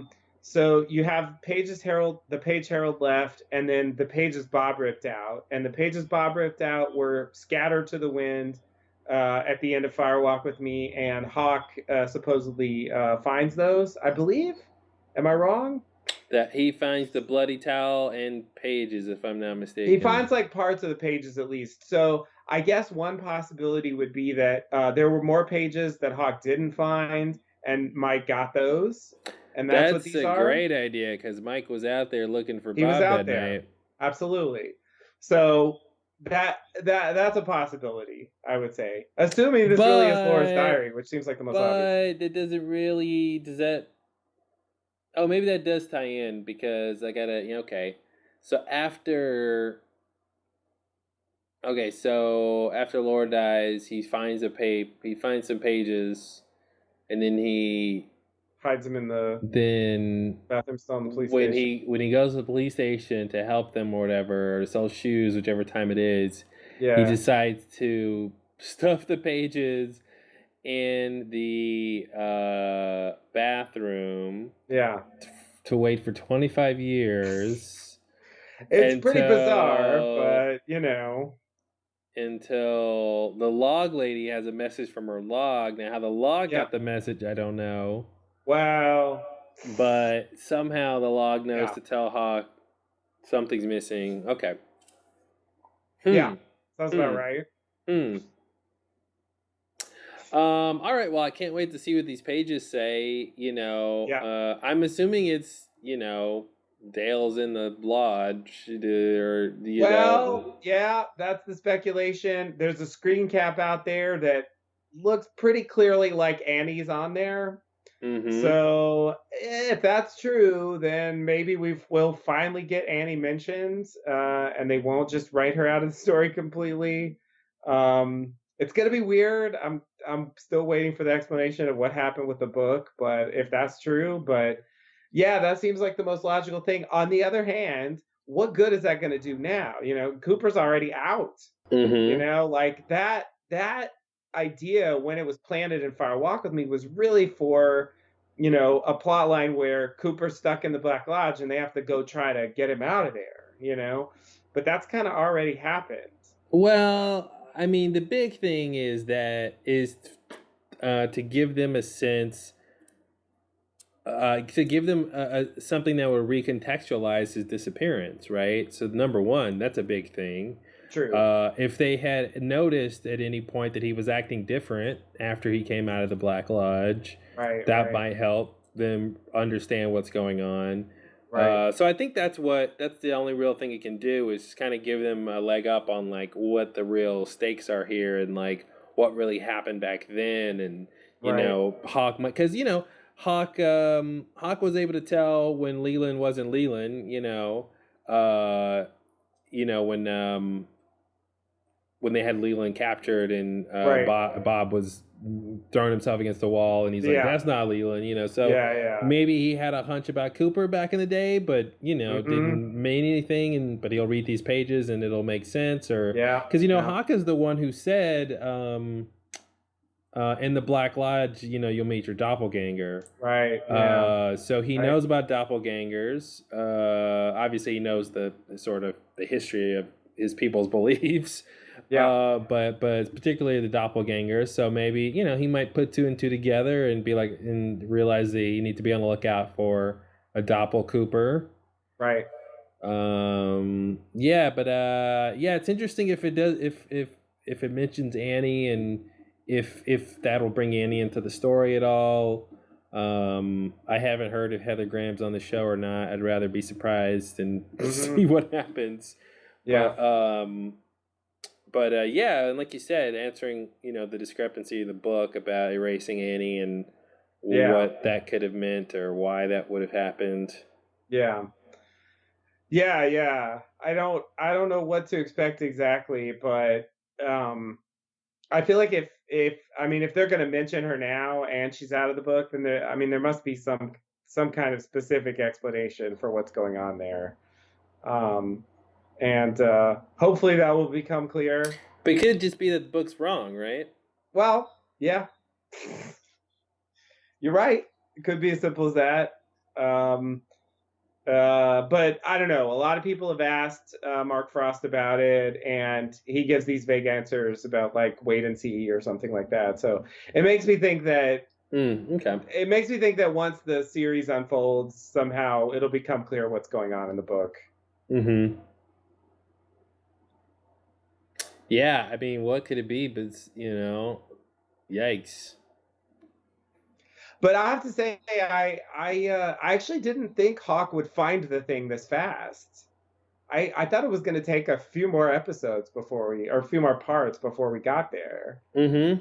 I was surprised because this clearly seems like it's the thing, that the log lady was talking about. Yeah. So yeah, it's interesting.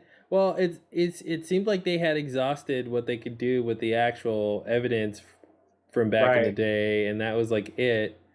And it was just happenstance that he dropped his Indian head coin. Right. And he just so happens to be in the right stall and just so happens to see the thing, and it's interesting. And it wasn't anything he could have guessed. It wasn't anything he could have figured out. Yeah,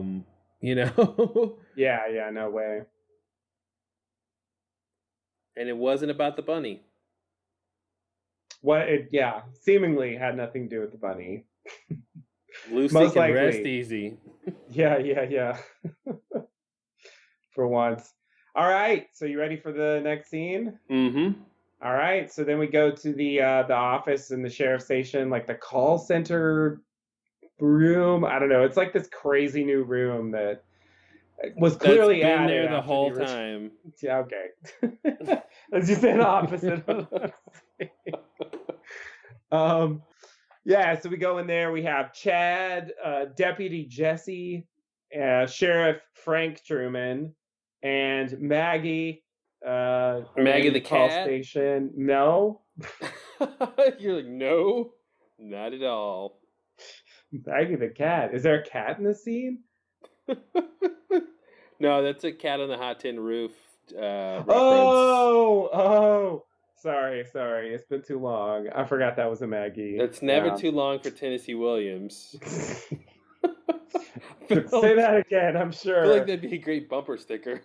Yeah, that sounds like something he would enjoy. Like, what does that mean? I don't want to find out.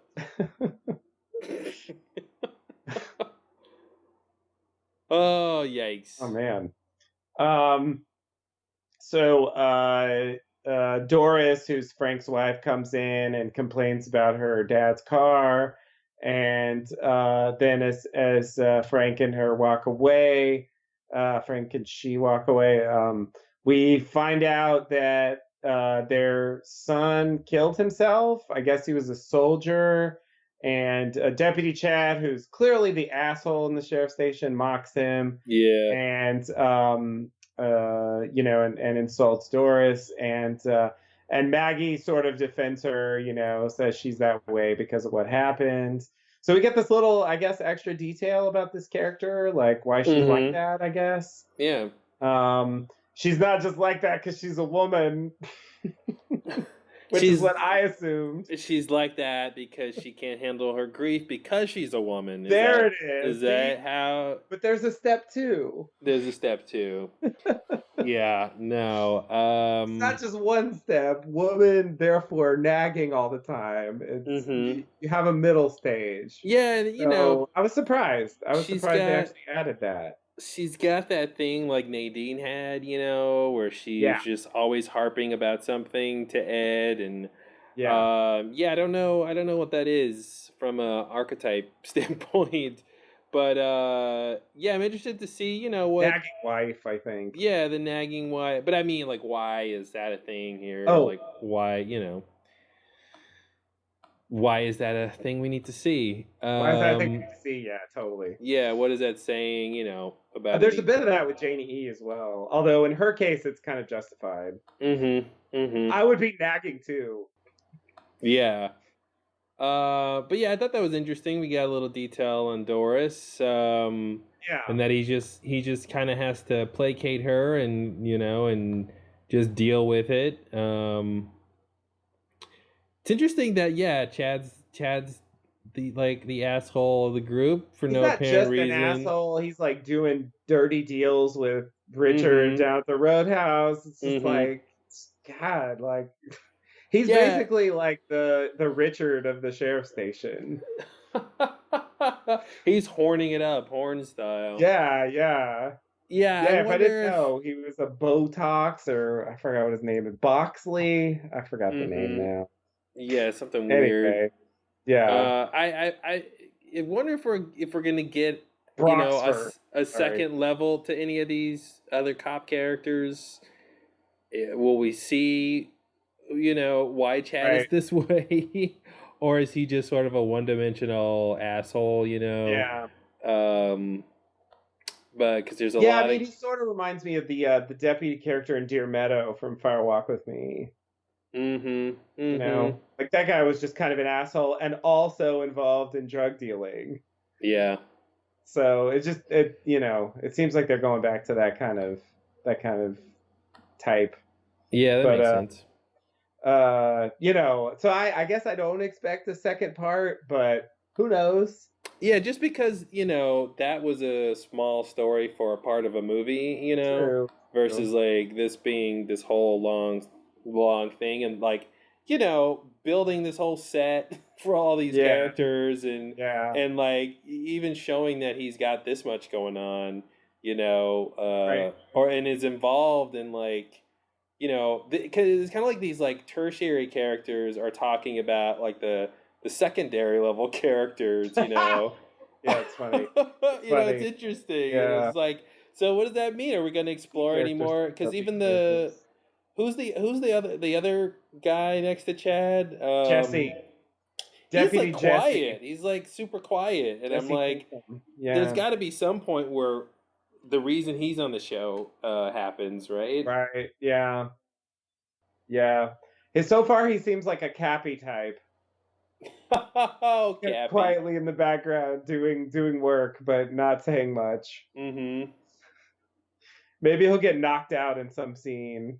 Yeah, you always need someone who can get knocked out. Someone needs to get knocked out at some point. If someone sneaks into the sheriff's station, or they're watching somebody and someone needs to get knocked out.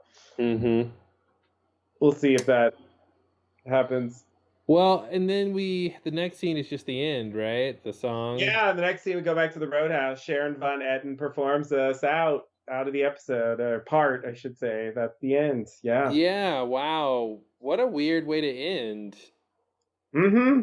Yeah, yeah. It's totally like not a normal TV episode ending at all. Like Mm-mm. it's like a much more normal thing would be to flip those scenes and do the Hawk thing at the end Yeah. instead of the Doris scene But at they the have end. to end with the song because someone demands it. I don't know who demanded every episode end with the Yeah, song, but yeah, that's yeah. I don't know that's what just that's a about. thing. It's yeah, they never did that in the original series. In the original series, Julie Cruz exclusively performed at the Roadhouse, and they didn't Mm-hmm. go there every It episode. was Julie Cruz's Roadhouse. It was totally Julie Cruz's Roadhouse. Yeah, I don't know what that is. I don't know Like, if who. this was a I, network show, I would totally think a studio executive is like, "Hey, let's introduce like some new bands yeah, yeah, while, at the end of the, or like some kind of sort of marketing reason, or some sort yeah, of like you know, I mean, the songs are good, they fit the tone of the show, but it's yeah, so weird to just get a show that's just like showcasing bands at the yeah, end. yeah. It's just a weird thing. I Because agree. it's like none of the, especially when it's not one of those ones where there's actually a scene that's taking place. Right. So, where it's like, okay, well, at least the actors from the show are in the Roadhouse while they're performing. This is a Right. scene versus Yeah, like this one where it's just these people. It's just a music video, yeah, yeah, yeah. There's nothing basically. else going on. Yeah, Yeah. yeah. It's strange, but I can only assume they wanted to do this. Oh, I yeah. guess in my mind, I'm thinking of it as, even though the credits haven't started yet, I'm thinking of it as an extended credit sequence. Mm-hmm. Like once we go to the Roadhouse, like if that's the final thing, I imagine the episode ended before that, and that it's just kind of a high concept credit sequence.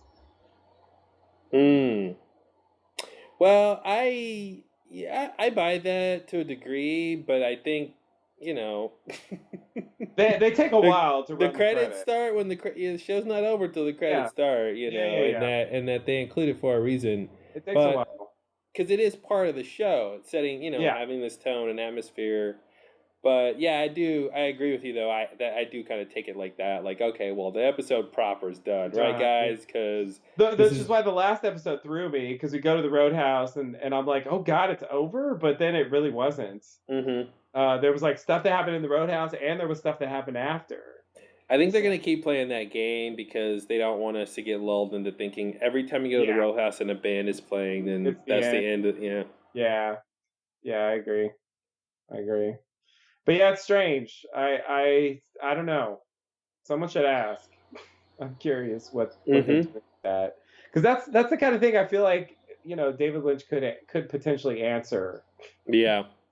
because it's not about meeting. It's just like Like somebody came up with that idea, and somebody yeah, was like, "Yeah, that's a good idea," yeah, and I my hunch is that it's because it's these 18 parts, and They knew they wouldn't be able to have every part in with a really good, Right. typical TV style ending. That Right. they would rather end tonally the same. Yeah. And so they can guarantee that just by having music at the Being end bands, yeah, go to the and Roadhouse having every the time. bands. Yeah. Yeah, that makes sense. But yeah, so yeah, lots going on. I mean, yeah, I didn't think the show would be this dense. Yeah, it's very dense. Just on every level, there's just like craziness happening. Yeah. Yeah, who has this one of my favorite lines? Oh, Jean Reno, yeah. Oh God, Michael Parks. He's got in season 2. He's got one of my favorite lines in the whole show, which is where he basically is telling Cooper why he wants to kill him, Oh yeah. why he holds him responsible Oh, and you came for to Twin for Peak. Jacques' death. Yeah, and he's like, I think you brought the nightmare with you, and I love that. I love like just flipping that perspective of like what it seems like to us was just like this quiet town with this seedy underbelly, like the Mm-hmm. darkness came to the surface, but it's like no, like from his perspective, Cooper came into town and things went to shit, Yeah. and I love any time like a character can really justify not only like their viewpoint but like an alternative viewpoint on the whole thing, and you go, Right. wow, you're right, this, you could totally see it that way. And it's scarier that way in a way, and it's like, oh man, what if Cooper's the bad guy? Yeah, you didn't think about that, did you? You Right. got lulled into thinking he was the hero, because he's the lawman. But it just made me think of how crazy, so it made it seem like Twin Peaks was a crazy town in an otherwise normal world, but it's like, no, the world seems pretty crazy with Oh yeah. how they've expanded it with this third season. It's crazy all over. You don't have to Mm-hmm. be in Twin Peaks. Yeah. Yeah.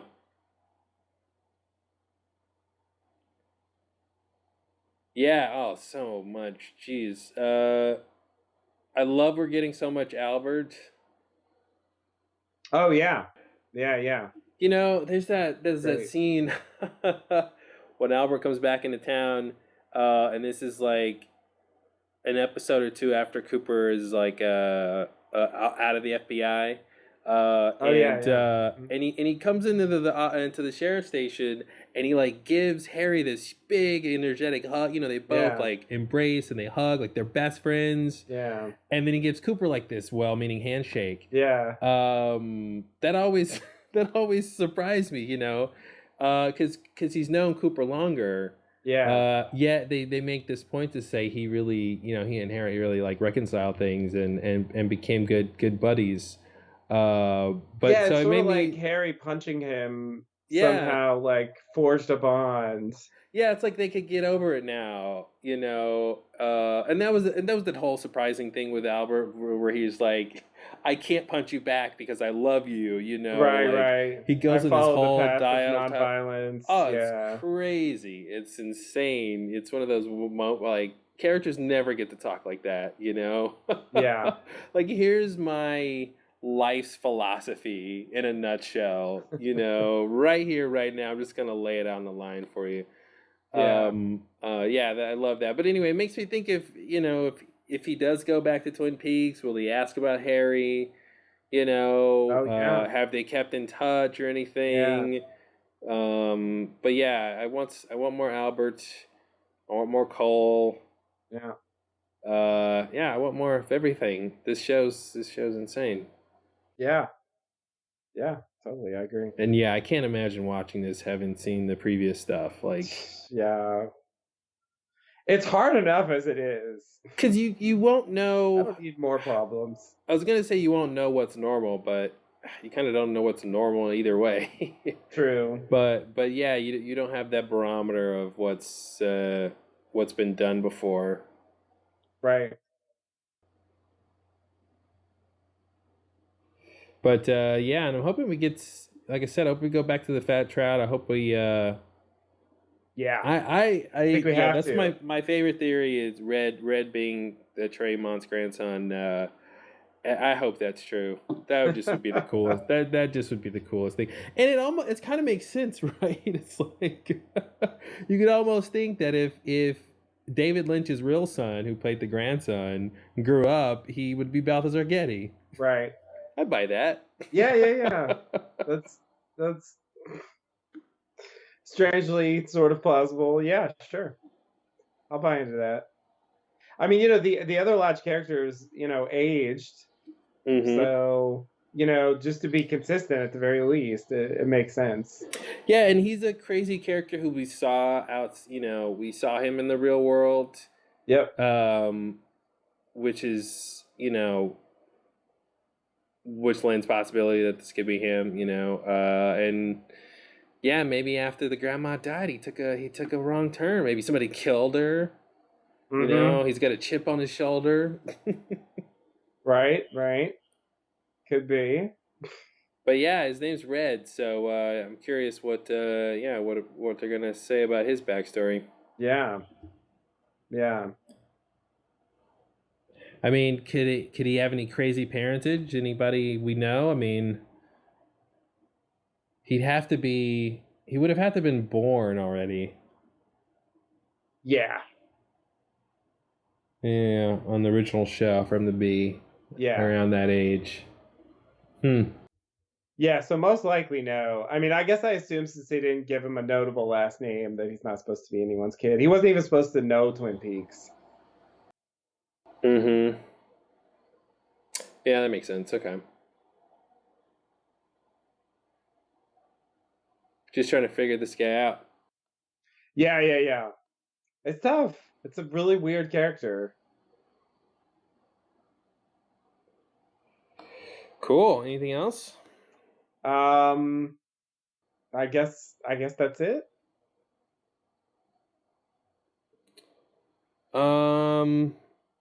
Yeah, lots more to come. Jeez. So Yeah. so I'm just looking back to the episode. How many episodes or how many parts do you think it'll be until Richard's dead? You think Richard's gonna die? Yeah, Why would this you kind of say that? guy has to die. How many episodes before Richard dies?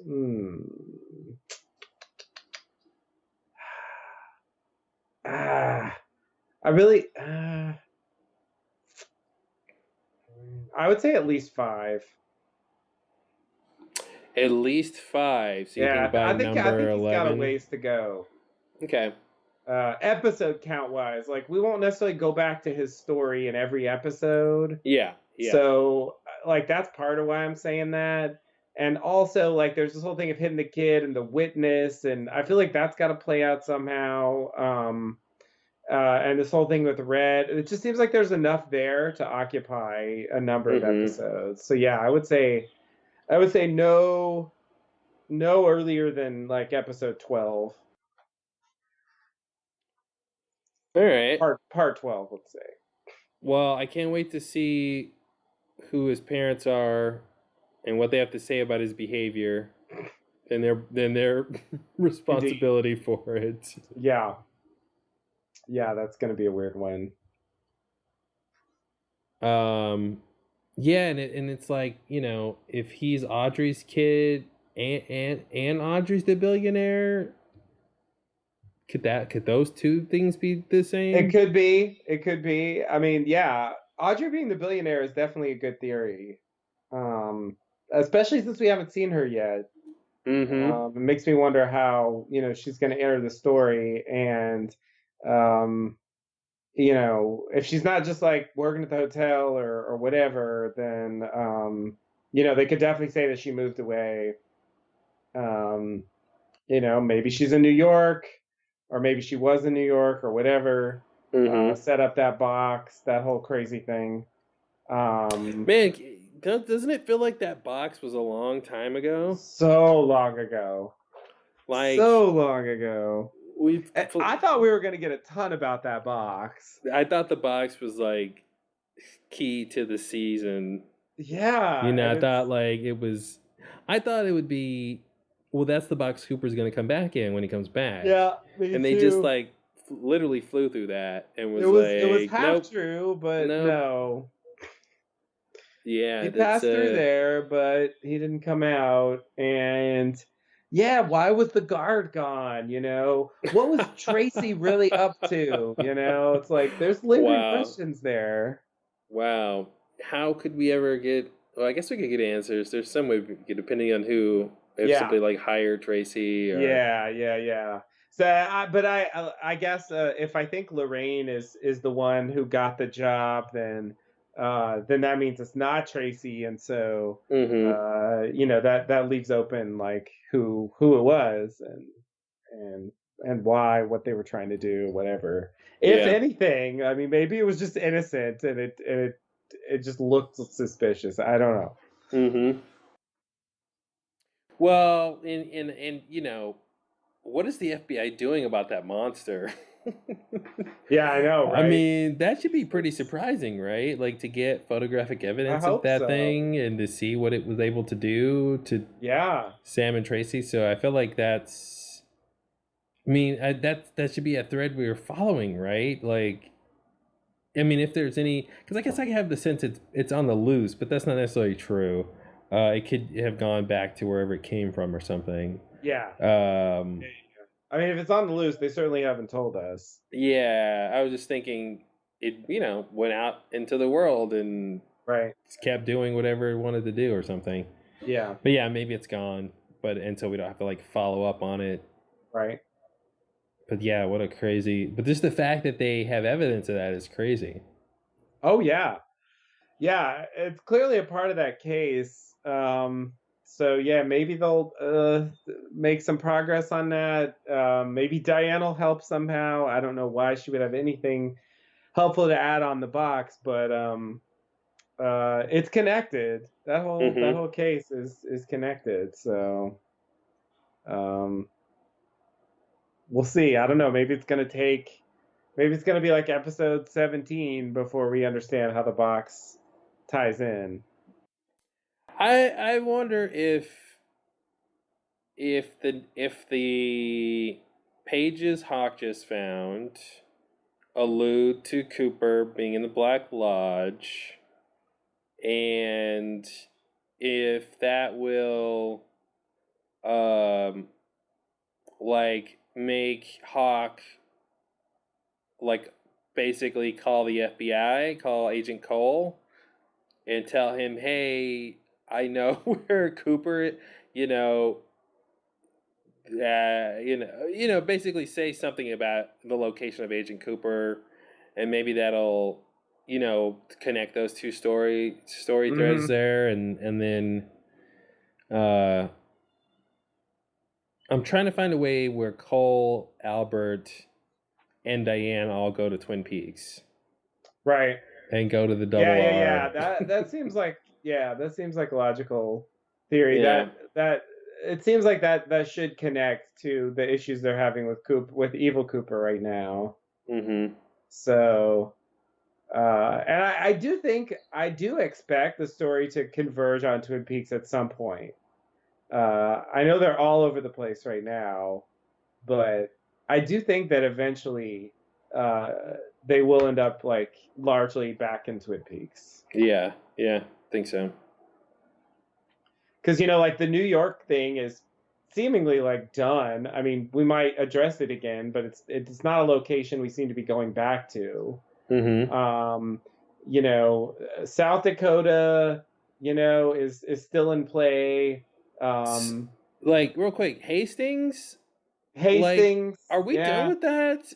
I don't think we can be done with that. I mean, it's not resolved at all. But isn't it though? Like the only thing that's unresolved is like, I mean, we left him off with him pinned for the murder. Yeah. Which is good enough for the police, right? So what's left to be resolved? I mean, we know the body. We know the identity of the bodies. I guess they Right. still haven't found her body, Ruth Davenport's body, True. or Or Major Agent Briggs' head. Mage's Yeah. Bridger's head. So there's some of that forensic stuff left. I'm just wondering if they could just leave it like it was, like just leave it, like not come back to that part with like Hastings in jail and sort of the whole wife being, whatever the wife had planned or knew about it or was, like, you know, if does Mr. C need to go back to any of that stuff? I mean, It seemed like he was done with that yeah, stuff. But but what happened? I mean, I don't know what happened. I definitely agree. Like that. I definitely agree. But I feel like it seems like they could just not come back to it, and then what we got was what we got, and it makes sense. I mean, the larger points make sense, right? Now it doesn't Yeah. explain like the figure in the jail cell or anything like that, Right. but maybe that we'll come back to that thing or something. But the fact that it's been this long since we've gone to Hastings, and it seems like Mr. C was going to go to find Ray, who was supposed Right. to get information from the secretary, Oh yeah. um, but then Hastings was in jail and might be in the same jail that Mr. C's at. Yeah. So he might be able to get the information directly. But then, like, I don't know. It just seems like that thread is so loose right now. Um, I and agree. I agree. and Mr. C's like at least this last episode was kind of focused on the killing Cooper stuff, Right. not whatever the other part of the plan, which has Yeah. something to do with coordinates. Yeah. Coordinates. Yeah. Um, yeah, I don't know. Interesting. And why did Hastings even have those? I mean, I don't know what the fuck is going on with that storyline, which is why I'm like, they gotta go back to that, right? I don't know. It just seems like it's more complicated than the box, which I mean, I even think they will go back to the box in some form, but I feel like there's just even more. I mean, what about the guy in the apartment building? Like, what was his deal?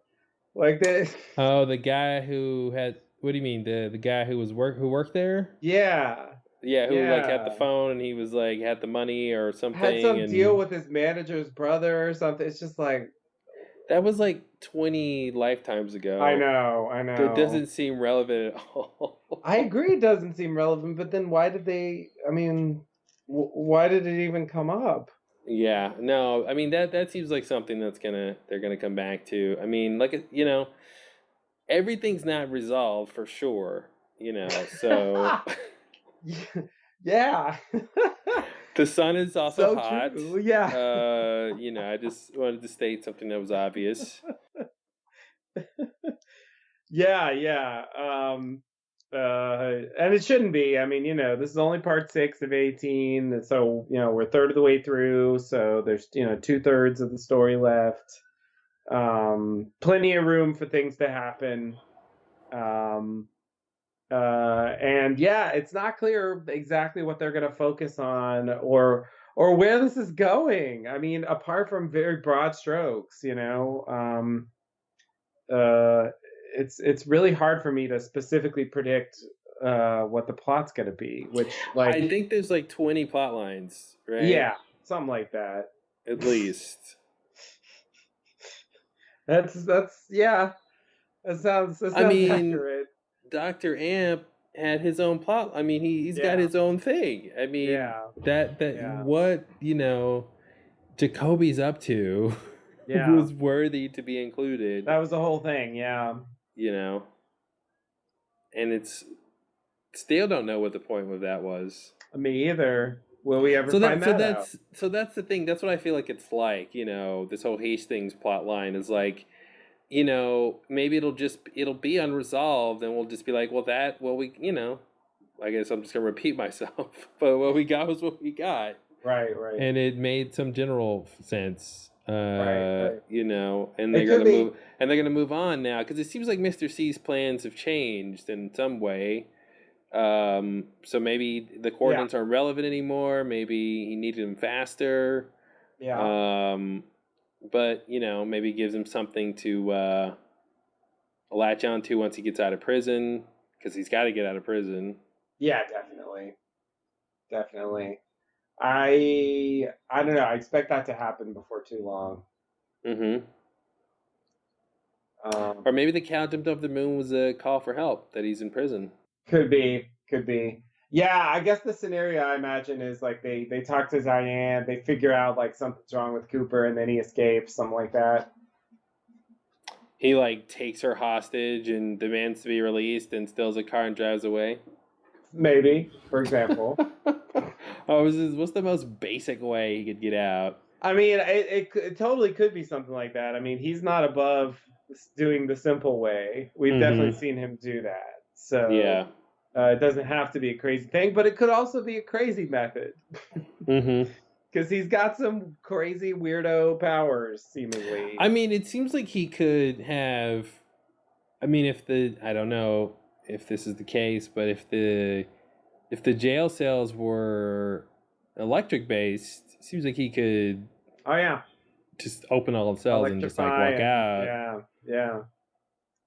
Maybe he Uh, can, and he's just waiting for something, or I don't know. that's true. It's a good point. Maybe he's waiting to talk to Hastings. Maybe Hastings. He's waiting to see him in the shower. I just feel like there's no way we can be done with Hastings. I'm so convinced. So convinced. You can play this back when we're on episode 18 and we're clearly never going to see Hastings again. Mm-hmm. But, I fully expect that we will get more Hastings. It could be. Well, it's funny. Yeah, we're reversed on it. You think we're gonna get? I think we're gonna get more Jeremy Davies. Oh yeah, You right. think we're gonna get more Hastings? Okay. Yeah.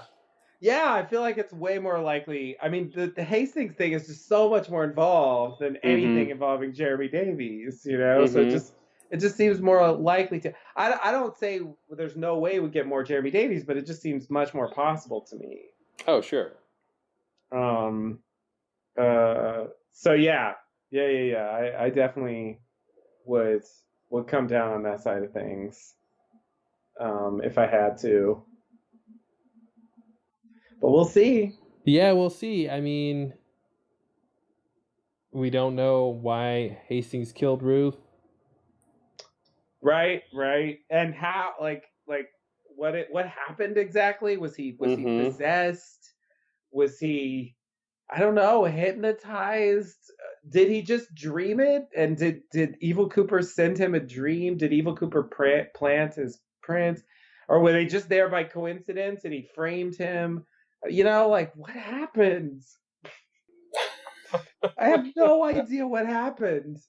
Let alone the fact that Major Briggs's body's there with Dougie's wedding ring in his thumb. It's just like there's so much shit Oh there. yeah, yeah, that's the place I won't go to. I feel like that's the like singularity of Twin Peaks theorizing, is how that ring got into Major Briggs' stomach and why. I just think I can't even imagine. It's insane. Like, It's insane. I mean, I've heard people say, "Oh, it's a way for Briggs to point people towards Dougie or something," but why and how? Briggs knew about Dougie? Yeah, Didn't he exactly. die like a week after he talked to Evil Cooper? I mean, he already knew about Dougie? Like, seriously? Yeah, I can't square that circle. I guess my interpretation is that, and this makes no sense, so, why would this be right? But my interpretation is that, we saw Dougie wearing the ring, the Owl Cave ring, the first time we saw him. And so I guess I'm assuming that, like, Evil Cooper switched the rings, like he gave him the Owl Cave ring, and he took his wedding ring, and then he put it in Major Briggs's body. I don't know why he would do that, but I'm that's what I'm assuming happened. Well, it just made me think of something that's interesting. The ring going into Briggs's body is not too dissimilar from Red putting the coin into Richard's mouth. Oh, that's true. So maybe that's something. Yeah, They can make you swallow round circular objects, could small be, circular objects. could be. Um, yeah, that's weird. But so okay, so you think, but you don't know why he would do that. Yeah, it makes no sense. That's why I say it makes no sense to Mm-hmm. me. But I guess like it seems like there's a ring connection there, um, and maybe there is a purpose. What it would be, I really don't So you know. think Dougie gave up his wedding ring to trade for that ring? I mean, maybe he could like if he manufactured him. I mean, maybe he could just hypnotize him or something, and switch him, and he wouldn't even know. Oh, well, you're giving him extra powers. Well, yeah, I'm giving him extra powers. But yeah, I mean, maybe he agreed to it. I I mean, just it sounds like Dougie was, only maybe a few steps smarter than current Cooper Dougie is. So, maybe he would just agree to the trade. Who knows? all Maybe he right. gave him money. Yeah. Yeah. And he's like, now I'll buy your wedding ring from you, and here Yeah, I'll give you some money, but also here, wear this one instead. yeah, yeah, yeah. Sure. I can see that 100%. Um, yeah, I know it seems like Mr. C created Dougie. I just don't want to believe that for some reason. I just it seems very strange to me that he could just create a whole other like being Cooper's doppelganger plus whatever Bob is contributing allows him to have that kind of like power in the world, like in the real world. But most of the stuff we see him do is like very basic, kind of like normal stuff in terms of Yeah. like how he gets things done. Right. That's the only thing that prevents me from like really buying that theory. Yeah. Even though it seems like Occam's razor answer. Yeah. I'm just Pretty like much. that's incredible. That's a crazy thing for him to be able to do. And maybe it's like, oh, it's a one-off thing. He can't ever do it That's again. what I was gonna say. A special ritual. Yeah, exactly. Like it's not something you can just snap his fingers and make a person. Maybe he had to do an elaborate thing. Maybe the Mm-hmm. ring's involved. I mean, maybe. Yeah. Mm-hmm. Yeah. I mean, that's what I would guess. It's just he has the motivation, and it's sort of like, I mean, whatever made Dougie. It seems like it's Black Lodge connected. You That's know. that's why like I don't want to give it attributed to Mr. C because I feel like he hasn't been to the Black Lodge, and I mean I don't know. It's hard to guess what a doppelganger knows. like I it's like it's ridiculous to speculate on like I just don't know what he knows about the Black Lodge. I would only think Right. he is Cooper. He would know maybe what Cooper knows or something or whatever his Right. experience in the Black Lodge was, but he's not like knowledgeable like Mike is or Bob is. Right. That's what I would think. So that's what makes me think like once he's out in the real world, he's not able to like do crazy stuff like that, and that like something else was behind Dougie, Mm-hmm. that could be helping him, and it could just be Bob, but that like Right. because of the way Dougie deconstructed, in the Black Lodge, turning into the gold and the demon face coming out. Mm-hmm. I feel like he came from the Black Lodge, like so something there put those things together to create him and then send him out into the world or something. Yeah. I mean, it could be some kind of sympathetic spirit, or maybe just another doppelganger, or yeah, or maybe Bob's still there and it's the remote control thing, or. But I guess for me, like whatever created it, created it for that purpose, to help Evil Cooper. So I guess I'm still counting that, even if he didn't really do it Mm-hmm. personally. That makes sense. Like if it's from someone on his side, you know, Yeah, but it matters that's if it's fine with him. me. Sure, but to me it matters if it's him or not because that's how you figure out what the end game is, like if he's got other people on his team, then, that'll come into Sure. play later if there's like bigger entities helping him or something, or Right. like Mike's helping Cooper and Bob's helping him the same way or something, or giving Yeah. him powers, or, that whole thing. Yeah, yeah, yeah, yeah. Yeah. Yeah, no, that's a good point. But yeah, oh geez, so much more crazy stuff is gonna happen. Clearly. Yeah, it's out of control.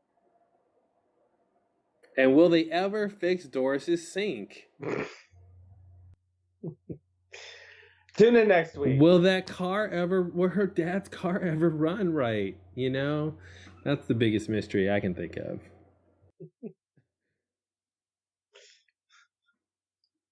119. I mean, the drugged out mother. 119. Yeah. Like I saw an interview with the actress, and she was talking about how David Lynch was directing the scene, and like was really concerned about how dirty the table was, and wanted it to be a specific level of dirtiness, and he didn't think it was dirty enough, and so like this is whatever's happening here is very important.